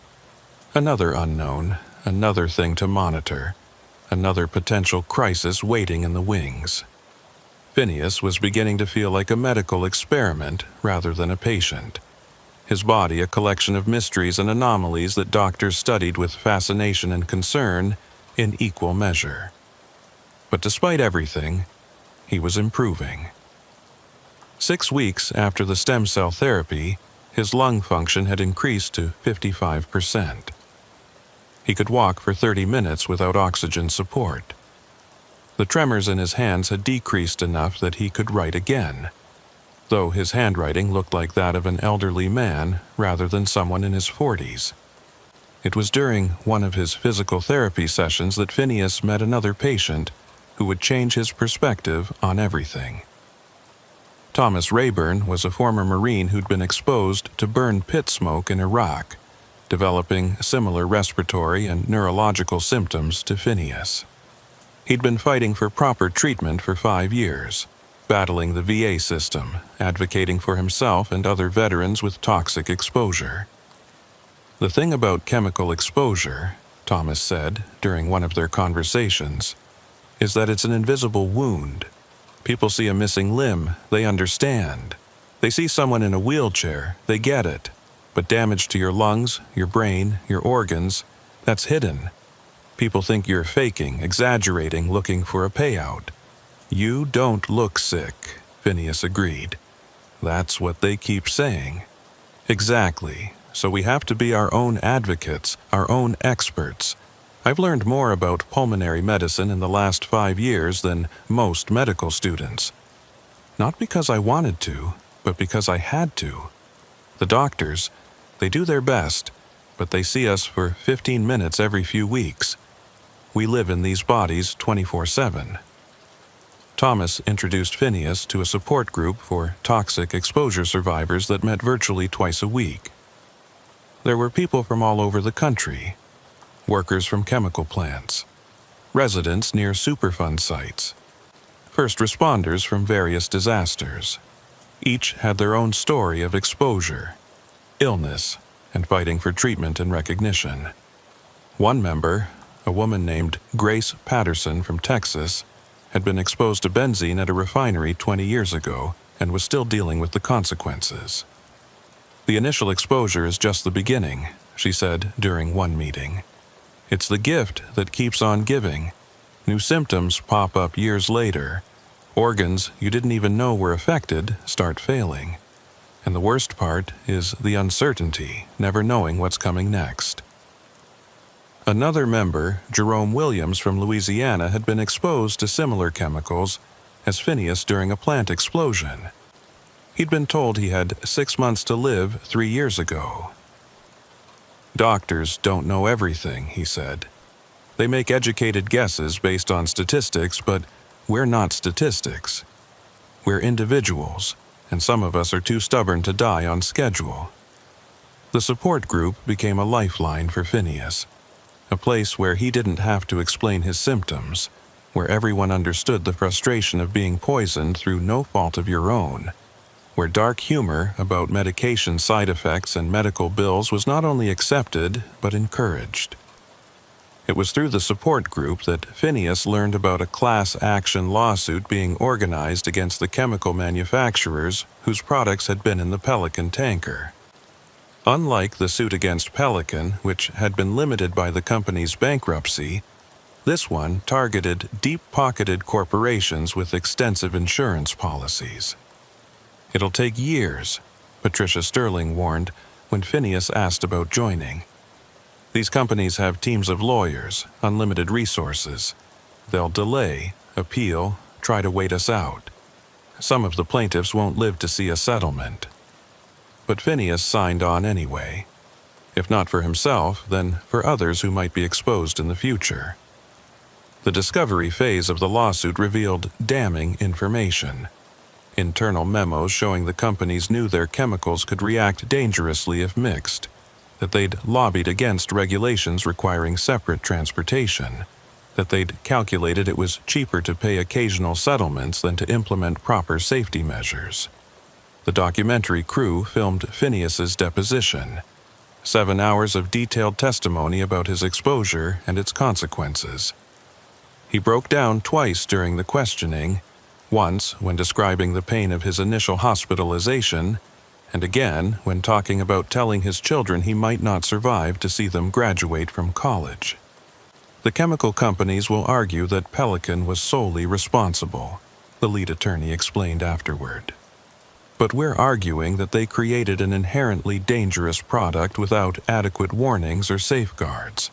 It's like manufacturing a bomb and then claiming you're not responsible when someone else lights the fuse. 3 months after the stem cell therapy, Phineas had improved enough to leave the hospital and move to an outpatient rehabilitation facility. It was a small victory. He still needed daily medical support, still couldn't breathe without difficulty, still had seizures and tremors and a host of other symptoms. But he could walk 200 yards without stopping, could shower independently, could eat solid food without choking.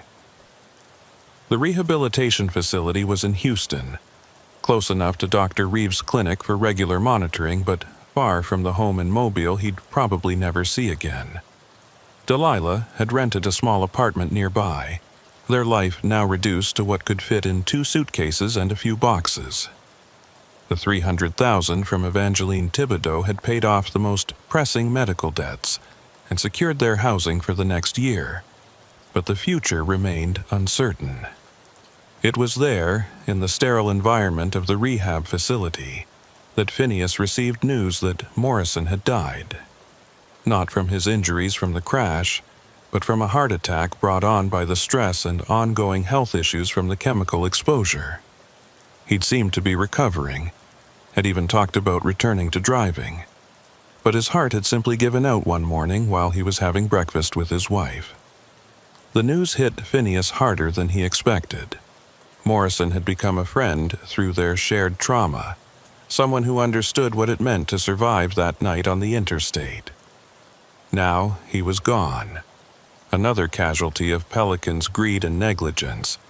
Another life cut short by decisions made in boardrooms far from the dangerous roads where drivers risked everything. Phineas attended the funeral via video link, still too weak to travel. Morrison's widow thanked him for trying to save her husband, for giving them 8 more months together than they would have had otherwise. But Phineas couldn't shake the feeling that he'd simply delayed the inevitable, that the chemicals had killed Morrison just as surely as if he'd died that night, just more slowly and cruelly. The documentary crew interviewed him about Morrison's death, and for the first time, Phineas let his anger show. Not the defeated frustration he'd expressed before, but real, burning rage at the system that allowed this to happen, at the companies that prioritized profit over safety, at a society that treated truckers as expendable until they needed their services. Morrison's dead because someone decided saving a few $1,000s on transportation costs was worth risking lives, he said to the camera. I'm dying slowly because of the same calculation. How many more of us have to suffer before something changes? The rehabilitation facility in Houston became Phineas's entire world for the next 4 months. Each day followed the same grueling routine. Wake at 5 a.m. for blood draws and vital signs, breakfast of pills disguised as food that his damaged taste buds could barely detect, physical therapy that left him exhausted by 9 a.m., occupational therapy to relearn basic tasks his trembling hands struggled with, lunch of more medications, respiratory therapy that felt like drowning in reverse, cognitive therapy for the increasing memory issues, dinner if he could keep it down, and finally sleep plagued by nightmares of chemical clouds and burning lungs. The other patients at the facility were a mix of stroke survivors, accident victims, and a few other chemical exposure cases. Phineas gravitated toward the latter, finding kinship in their shared experience of invisible damage. There was Marcus Fitzgerald, exposed to pesticides during his 20 years as a crop duster, now unable to walk without assistance due to severe neuropathy. There was Linda Carrington, a former refinery worker whose liver was failing from benzene exposure. waiting for a transplant that might never come. And there was young Timothy Morse, only 28, exposed to industrial solvents at a poorly ventilated factory, his promising career as an engineer cut short by cognitive damage that left him struggling to remember his own address. "We're the forgotten casualties," Marcus said one evening as they sat in the facility's common room, watching the news cover another industrial accident, this one in Ohio. "Nobody marches for us, no ribbons or awareness months. Just medical bills and declining health while the companies responsible count their profits." It was during this time that Dr. Ambrose Hartley made an unexpected visit. He'd been following Phineas's case from Louisiana, consulting with Dr. Reeves on the stem cell therapy outcomes. But this visit wasn't about treatment. It was about an opportunity. "There's going to be a congressional hearing," Dr. Hartley explained, sitting across from Phineas in the facility's consultation room. "The House Committee on Transportation and Infrastructure is investigating chemical transport safety following a series of accidents, including yours.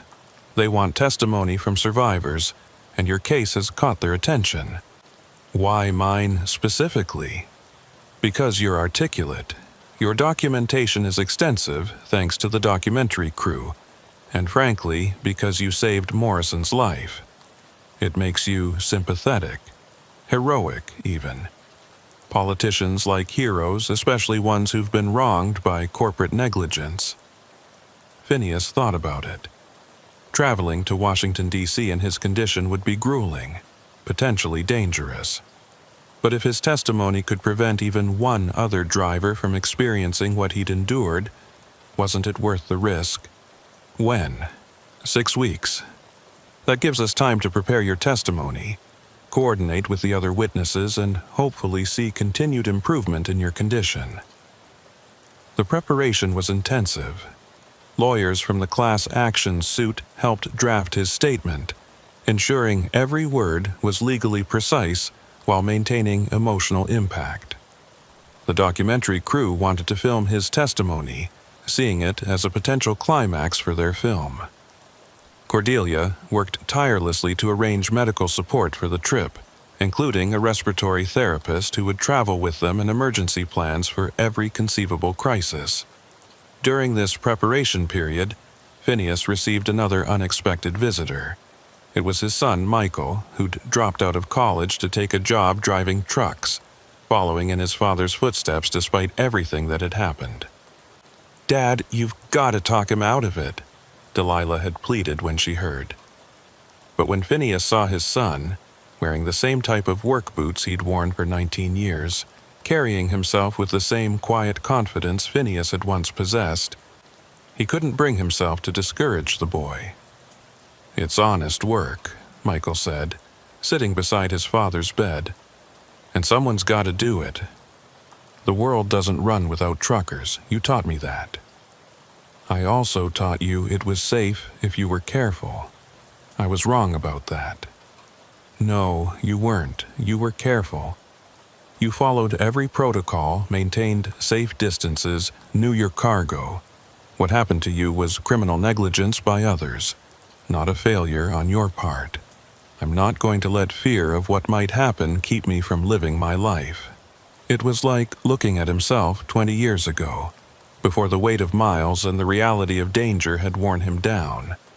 Phineas wanted to protect his son, to forbid him from taking the same risks, but he also understood the pull of the road, the pride in keeping America moving, the brotherhood of drivers who looked out for each other. "Promise me something," Phineas said finally. "Never stop in isolated areas. Always check what you're hauling, really check, not just the paperwork. And if something doesn't feel right, don't ignore that feeling. Your life is worth more than any load." "I promise, Dad. And I promise something else. I'm going to tell your story to every driver I meet. What happened to you, what you sacrificed. It won't be forgotten." 2 weeks before the congressional hearing, Phineas experienced another setback. The mass in his temporal lobe, which had been stable for months, suddenly began to grow. Not malignantly, Dr. Thornton assured him after emergency scans, but growing nonetheless. It was pressing on surrounding tissue, causing increased seizures and new symptoms, phantom smells, auditory hallucinations, moments of complete disorientation where he didn't recognize Delilah or know where he was. "We can try radiation to shrink it," Dr. Thornton suggested. "Low dose, targeted, minimal side effects, but Mr. Blackwood, I need to be honest, we're in uncharted territory. This type of chemical-induced brain alteration hasn't been documented before. We're essentially making educated guesses." The radiation treatments began immediately, adding another layer of misery to Phineas's daily routine. The nausea was overwhelming, and the fatigue was unlike anything he'd experienced before.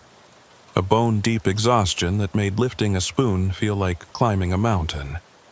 But slowly, over 10 days of treatment, the mass began to shrink, and the worst of the neurological symptoms receded. Dr. Reeves performed another evaluation a week before the hearing. The stem cells had continued their work, and Phineas's lung function had improved to 62%. Not normal, never normal again, but enough that he could speak for extended periods without oxygen support, could walk the length of the Capitol building if needed. "You're a medical miracle," Dr. Reeves said, reviewing the test results. "By all rights, given your initial exposure levels, you should be dead. The fact that you're not only alive but improving, it's going to make heads turn at medical conferences for years.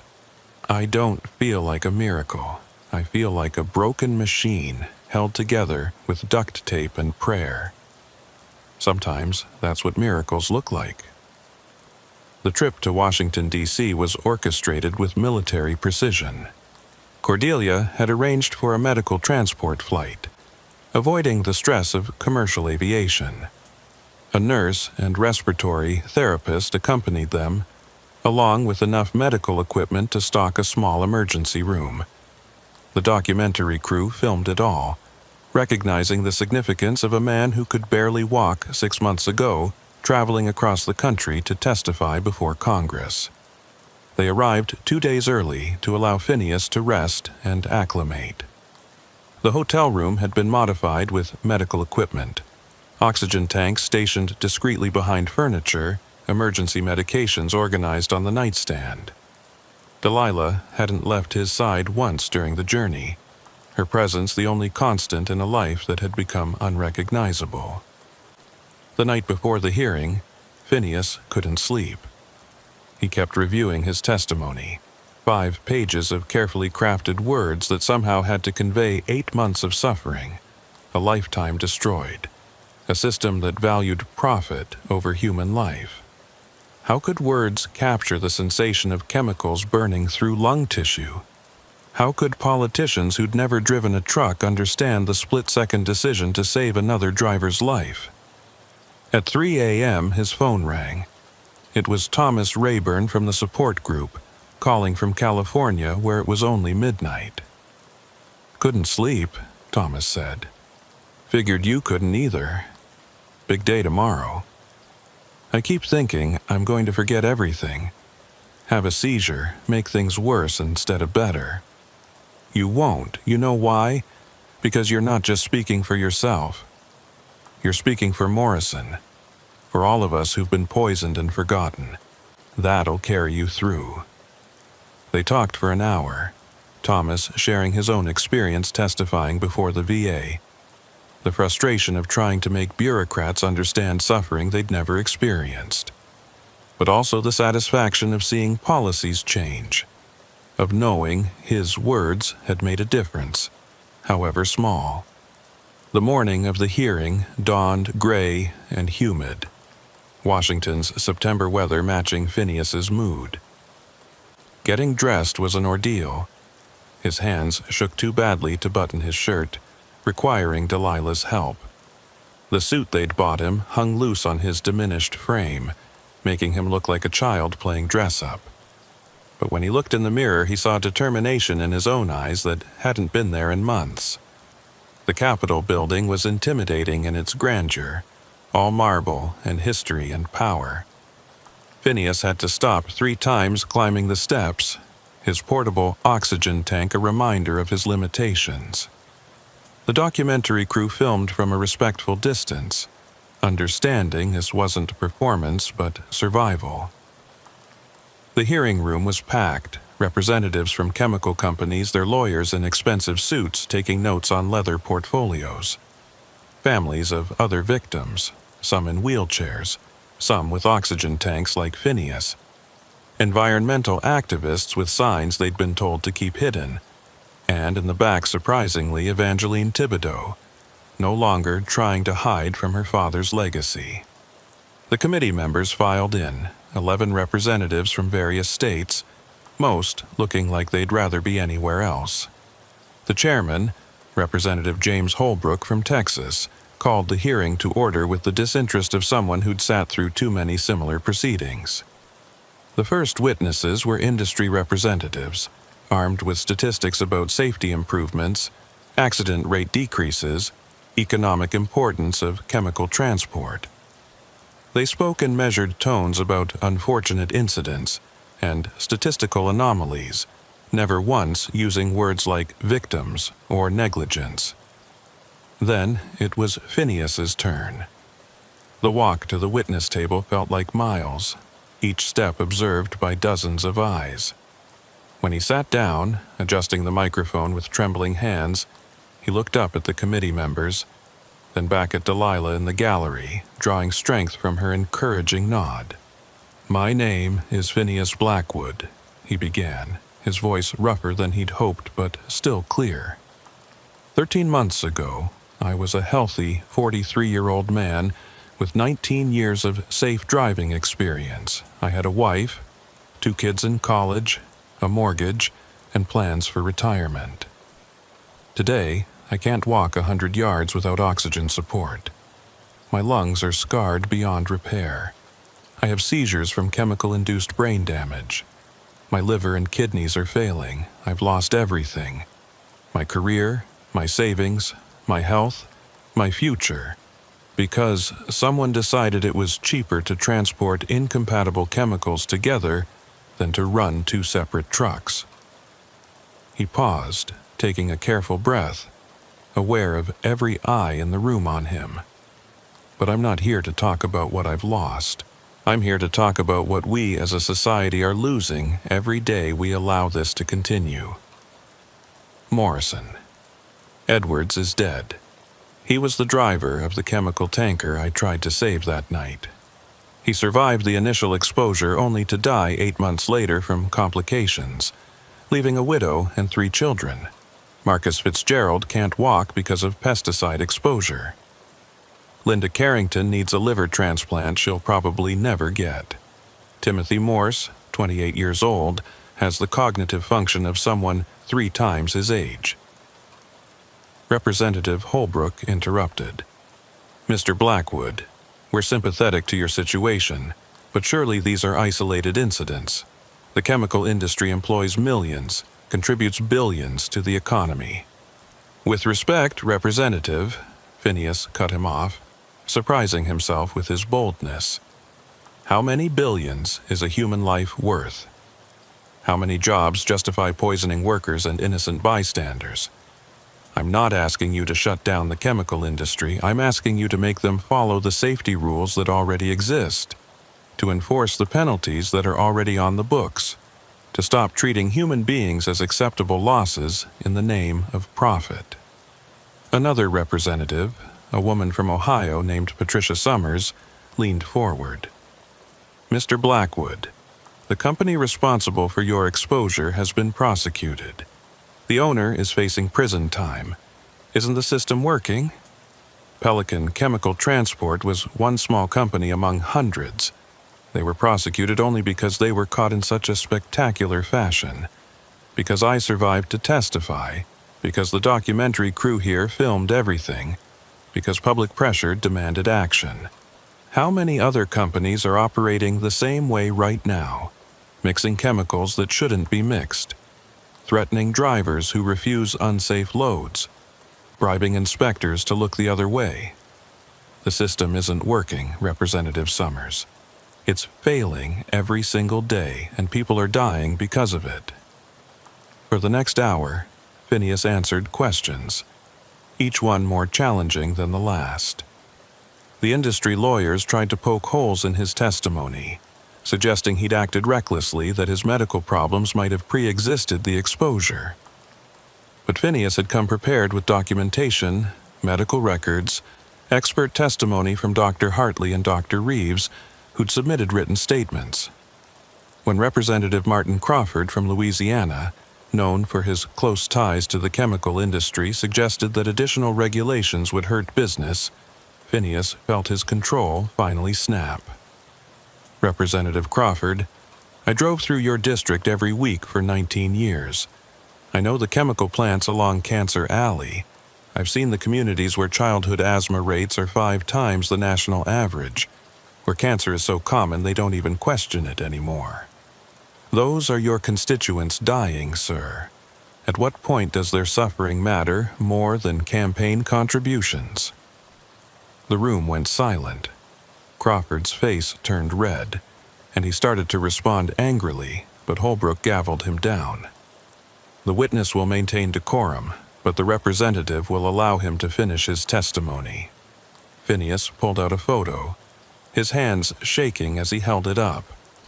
It was from 2 years ago, him and Delilah at their daughter's high school graduation, both of them healthy and smiling, the future bright with possibility.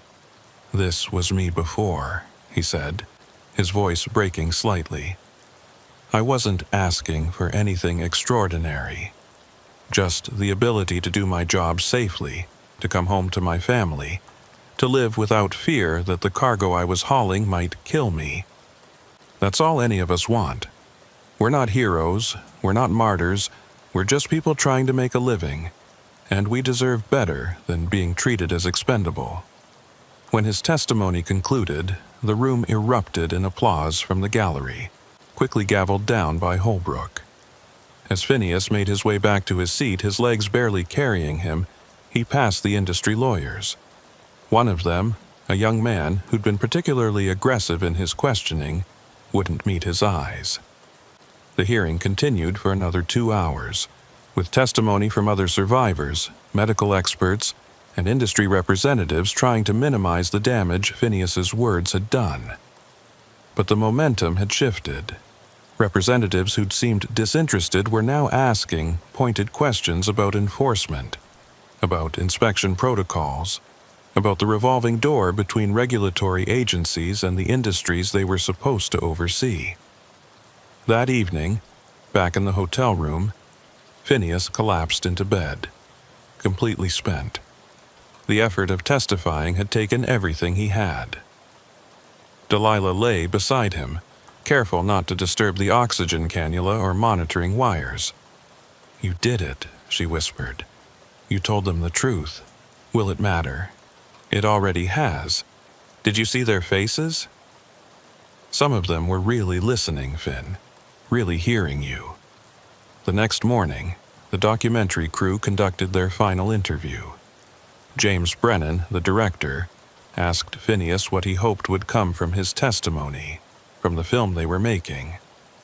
I hope no other family has to go through what we've gone through, Phineas said simply. I hope drivers feel empowered to refuse unsafe loads without fear of losing their jobs. I hope the companies that put profit over safety are held accountable, really accountable, not just fined amounts that are pocket change to them. And I hope people understand that truckers aren't just steering wheel holders. We're human beings with families, with dreams, with value beyond our ability to move cargo from point A to point B. 2 weeks after returning to Houston, Phineas received news that the congressional hearing had resulted in proposed legislation, the Chemical Transport Safety Act, informally being called Phineas's Law by advocates. It would mandate stricter separation of incompatible chemicals, increase penalties for violations, protect whistleblowers who reported unsafe practices, and establish a victims' compensation fund for those affected by chemical exposure. The legislation would face fierce opposition from industry lobbyists, would be watered down in committees, might never even come to a vote. But it was something. It was recognition that what happened to Phineas mattered, that Morrison's death wasn't in vain, that the suffering of countless others deserved acknowledgement and action. The documentary, The Last Load, premiered 3 months later at the South by Southwest Film Festival. Phineas was too ill to attend. His condition had stabilized but not improved, leaving him dependent on oxygen support and unable to travel far from his medical team. But he watched via live stream as the audience reacted to his story, many in tears by the end. The film went on to win several awards, was picked up by a major streaming service, and sparked a renewed debate about industrial safety and workers' rights. Phineas received messages from truckers across the country, thanking him for his courage, sharing their own close calls, promising to be more vigilant about the cargo they hauled. But fame, such as it was, didn't heal damaged lungs or restore neural pathways destroyed by organophosphates. 6 months after the congressional hearing, Phineas was back in the hospital with pneumonia, his compromised respiratory system unable to fight off what should have been a minor infection. It took 3 weeks of intensive treatment to stabilize him, and when he was discharged, Dr. Reeves was frank about his prognosis. Your lung function has declined to 50% again. The stem cells helped, but they can't overcome ongoing damage. We can try another round, but the risks increase with each treatment.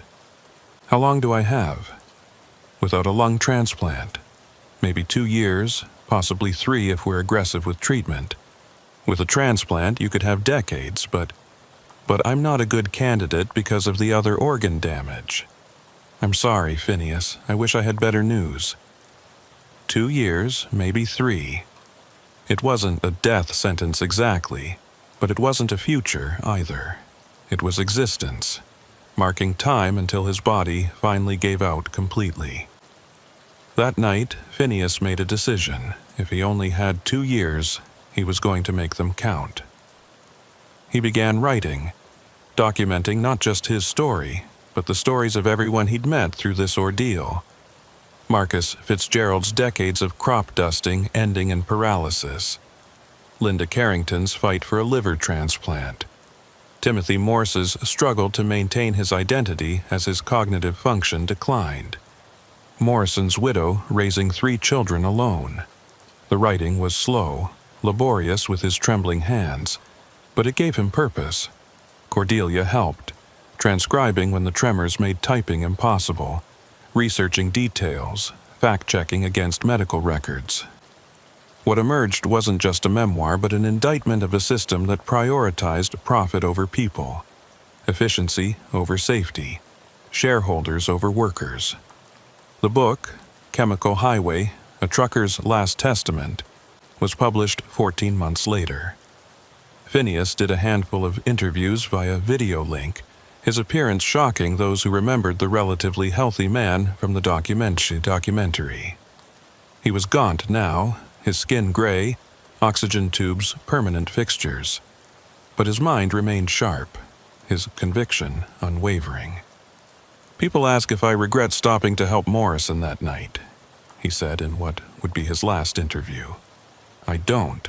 I regret that we live in a world where helping another human being can cost you everything. I regret that companies can knowingly put people in danger and face minimal consequences. I regret that it takes tragedy to create change, and even then, the change is incremental, insufficient. But I don't regret being human in a moment when humanity was needed." The Chemical Transport Safety Act passed 18 months after the hearing, weakened by amendments, but still meaningful. It included mandatory separation of incompatible chemicals, criminal liability for executives who knowingly violated safety protocols, and a modest victims' compensation fund. It wasn't everything advocates had hoped for, but it was something. Phineas watched the signing ceremony from his hospital bed. his lung function now at 35%, his kidney function requiring dialysis 3 times a week. Delilah held his hand as the president signed the bill, mentioning Phineas by name, calling him a hero who'd sacrificed everything to save another driver and then fought to ensure others wouldn't face the same fate. "You did this," Delilah whispered, tears streaming down her face. "This is your legacy." But Phineas wasn't thinking about legacy.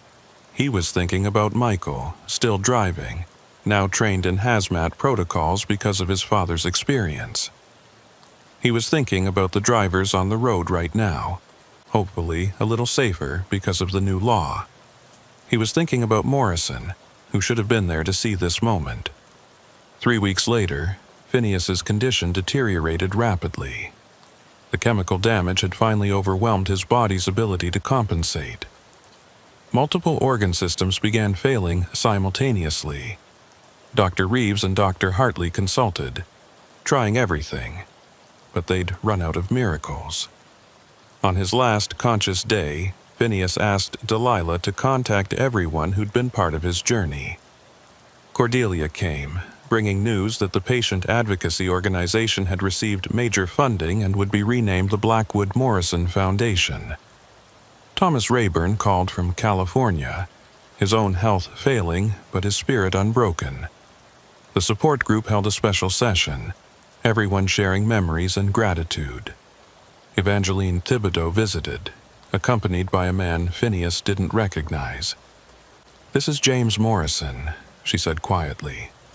"Morrison's oldest son. We've been working together to transform Pelican's remaining assets into a safety training program for chemical transport drivers." The young man, maybe 25, had his father's eyes. "Mr. Blackwood, my father talked about you until the end, said you gave him 8 extra months with us. That's 8 months of birthdays, holidays, ordinary Tuesday dinnings that we wouldn't have had. Thank you." As consciousness faded for the last time, Phineas thought about the road. Not the nightmare stretch of I-10 where everything went wrong, but all the other miles. Sunrise over the Texas plains, sunset through the Louisiana bayous, the brotherhood of drivers at truck stops, sharing coffee and stories, the satisfaction of delivering a load safely, of being a vital part of the economy's circulatory system. He'd driven millions of miles over 19 years, and it had taken just 5 minutes of chemical exposure to end it all. But in the time since, he'd traveled a different kind of distance, from victim to advocate, from dying man to catalyst for change. It wasn't the journey he'd planned, but he'd driven it with the same determination he'd once brought to navigating highways. Phineas Blackwood died at 3:47 a.m. on a humid Thursday morning, 2 years and 3 months after the chemical exposure. Delilah was holding his hand. Michael was there, home from a run to be with his father. Their daughter, Sarah, had flown in from graduate school. He wasn't alone, wasn't forgotten, wasn't just another casualty of industrial negligence. The funeral was attended by hundreds, truckers from across the country, many who'd never met Phineas but knew his story. Chemical exposure survivors from the support group, congressional representatives who'd voted for Phineas's law, the documentary crew, there to film the end of a story that had become bigger than any of them had imagined. Morrison's widow spoke at the service. "Phineas Blackwood gave my husband 8 extra months of life by pulling him from that chemical cloud. But more than that, he gave meaning to my husband's death by fighting for change. Every driver who goes home safely because of the new safety protocols, every family that doesn't have to endure what we endured, that's Phineas's true legacy." Michael spoke last, wearing his father's old trucking cap. "My dad used to say that driving truck wasn't just a job, it was a responsibility. You were carrying more than cargo. You were carrying people's livelihoods, their necessities, their dreams. He carried that responsibility until the end, even after he couldn't drive anymore. He carried our stories to Congress, to the public, to anyone who would listen. And now we carry his story forward. 6 months after Phineas's death, the first safety training center funded by the Blackwood Morrison Foundation opened in Houston. It provides free hazmat training for drivers, advocates for stronger safety regulations, and maintains a memorial wall with the names of all drivers killed by preventable chemical exposures. Delilah attended the opening, frail but determined. She cut the ribbon with trembling hands and spoke briefly. Phineas always said the road doesn't care about your plans, only your preparations. We can't prevent every accident, every exposure, every tragedy. But we can prepare better, protect better, value human life better. That's all he wanted. That's all any of us want. The documentary about Phineas won an Academy Award. The director dedicated it to all the invisible victims of industrial negligence and to the heroes like Phineas Blackwood who refused to remain invisible. The book became required reading in several transportation safety programs. The law bearing his name has prevented an estimated dozen major chemical transport incidents in its first year alone. But perhaps Phineas's most lasting legacy is in the conversations at truck stops, where drivers share his story as both warning and inspiration. They talk about the night he chose to save Morrison despite the danger. They discuss the safety protocols that didn't exist before his advocacy. They remember that their lives have value beyond their ability to move freight. The road stretches on, endless and unforgiving. Trucks still carry dangerous chemicals through the night. Drivers still face impossible choices between safety and livelihood. But now, thanks to Phineas Blackwood, they face those choices with better protection, stronger advocacy, and the knowledge that their lives matter. The last entry in Phineas's journal, written 2 days before his death in handwriting barely legible from tremors, reads, "I was a trucker for 19 years. I've been dying for 2 years. But in those 2 years, I've lived more purposefully than in the previous 19. The road took everything from me, my health, my career, my future. But it also gave me the chance to matter, to create change, to ensure others don't suffer as I have. I wouldn't choose this path, but having been forced onto it, I've driven it as best I could. Tell the drivers to stay safe. Tell them they're not alone. Tell them to keep on trucking, but never at the cost of their lives. The load isn't worth it. It never was." The impact of Phineas's story rippled outward in ways no one could have predicted. 3 years after his death, a young chemical engineer named Daniel Rothschild was sitting in a corporate boardroom in Delaware, listening to executives discuss cost-cutting measures for their transportation division. The proposal on the table would consolidate shipments, mixing chemicals that technically could be transported together but increased risk exponentially when combined. "The regulations allow it," the CFO was saying. "We'd save $8 million annually in transportation costs." Daniel, who'd watched the Last Load documentary the night before with his wife, stood up. His hands were shaking, but his voice was steady. "Gentlemen, I need you to look up Phineas Blackwood. Then tell me if $8 million is worth potentially creating another victim like him." The room went silent. The CEO pulled up the information on his tablet, his face growing pale as he read. The proposal was shelved indefinitely. Daniel was later promoted for his ethical stance, and the company implemented stricter safety protocols that exceeded federal requirements. They called it the Blackwood Standard internally, though it was never officially named. Meanwhile, in a small town in Arkansas, a young woman named Rachel Summers was facing an impossible choice. Her employer, a regional chemical distribution company, was pressuring her to falsify shipping manifests to hide incompatible chemical combinations. She needed the job desperately. Single mother, 2 kids, no college degree. But she'd read Phineas's book, had cried over the chapters describing his deterioration. Rachel made copies of everything. Every falsified document, every threatening email from management, every shipment that violated safety protocols. She sent it all to the Blackwood Morrison Foundation, who connected her with whistleblower attorneys. The resulting investigation shut down the company, prevented what investigators said could have been another Phineas Blackwood situation, and resulted in Rachel receiving a substantial whistleblower award that secured her family's future. She sent a letter to Delilah afterward. "I never met your husband, but his story gave me the courage to do what was right. My children will grow up in a safer world because of his sacrifice." Dr. Marcus Reeves, inspired by his work with Phineas, had revolutionized treatment for chemical exposure victims. The Blackwood Protocol, as it became known in medical circles, combined aggressive early intervention with stem cell therapy and a comprehensive support system. The survival rate for severe chemical exposure had increased by 30% in the 5 years since Phineas's death. "Every patient I treat, I think of Phineas," Dr. Reeves said in a medical journal interview.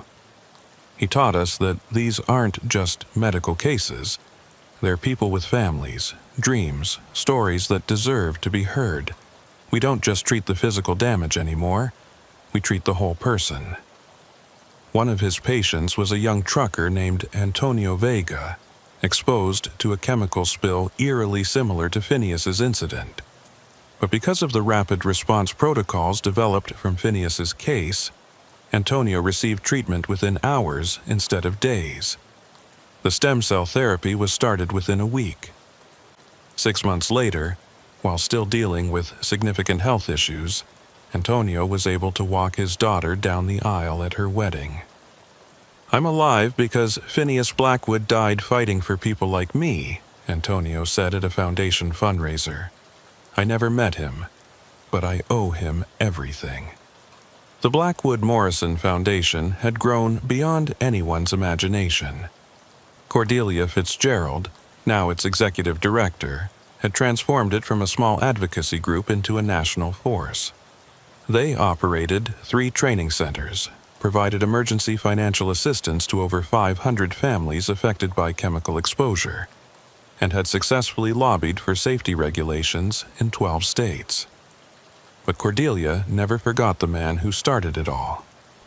In her office hung the photo Phineas had shown at the congressional hearing, him and Delilah at their daughter's graduation, healthy and happy. Below it was a plaque with his words, "We're not heroes, we're not martyrs, we're just people trying to make a living." Michael Blackwood had become something of a legend among truckers. He drove with his father's photo taped to his dashboard, a constant reminder of the cost of complacency. He'd also become an unofficial safety advocate, conducting impromptu training sessions at truck stops, sharing his father's story, teaching drivers how to identify dangerous cargo combinations. One night, at a truck stop outside of Birmingham, Michael encountered a young driver named Tommy Prescott, who'd been ordered to haul a mixed chemical load. The company threatened to fire him if he refused. "Let them," Michael said firmly. "No job is worth your life. My father would still be alive if that tanker driver had refused his load. Here's what you're going to do. You're going to document everything. Report it to DOT and call this lawyer." He handed over a card from the foundation's legal team. Tommy refused the load. He was fired. Within 6 months, he'd won a wrongful termination suit. The company was under federal investigation, and Tommy was driving for a reputable company with strict safety standards. He named his first son Phineas. The congressional aide who'd helped draft Phineas's law, a young woman named Jennifer Huang, had gone on to become a congresswoman herself. In her maiden speech on the House floor, she held up Phineas's book. 5 years ago, a dying trucker came to this chamber and asked us to value human life over corporate profit. We passed a law, but laws are only as strong as their enforcement. Today, I'm introducing legislation to increase funding for chemical transport inspections by 300%. We're calling it the Blackwood Amendment, because Phineas Blackwood's death demands more than our sympathy. It demands our action. The amendment passed with bipartisan support, though not without fierce lobbying from the chemical industry. But public opinion had shifted. The documentary had been viewed over 10 million times. The book was in its 5th printing. Phineas Blackwood had become a symbol, a rallying cry, a reminder that workers' lives mattered. In New Orleans, on the stretch of I-10 where Phineas had been exposed, a memorial marker was erected. It was simple, a bronze plaque beside the highway that read, "In memory of Phineas Blackwood and Morrison Edwards, and all those harmed by preventable chemical exposures. Their sacrifice demands our vigilance." Truckers began a tradition of honking their horns when they passed it, a rolling tribute that could be heard for miles. Local residents complained about the noise at first, but when they learned the story behind it, most stopped complaining.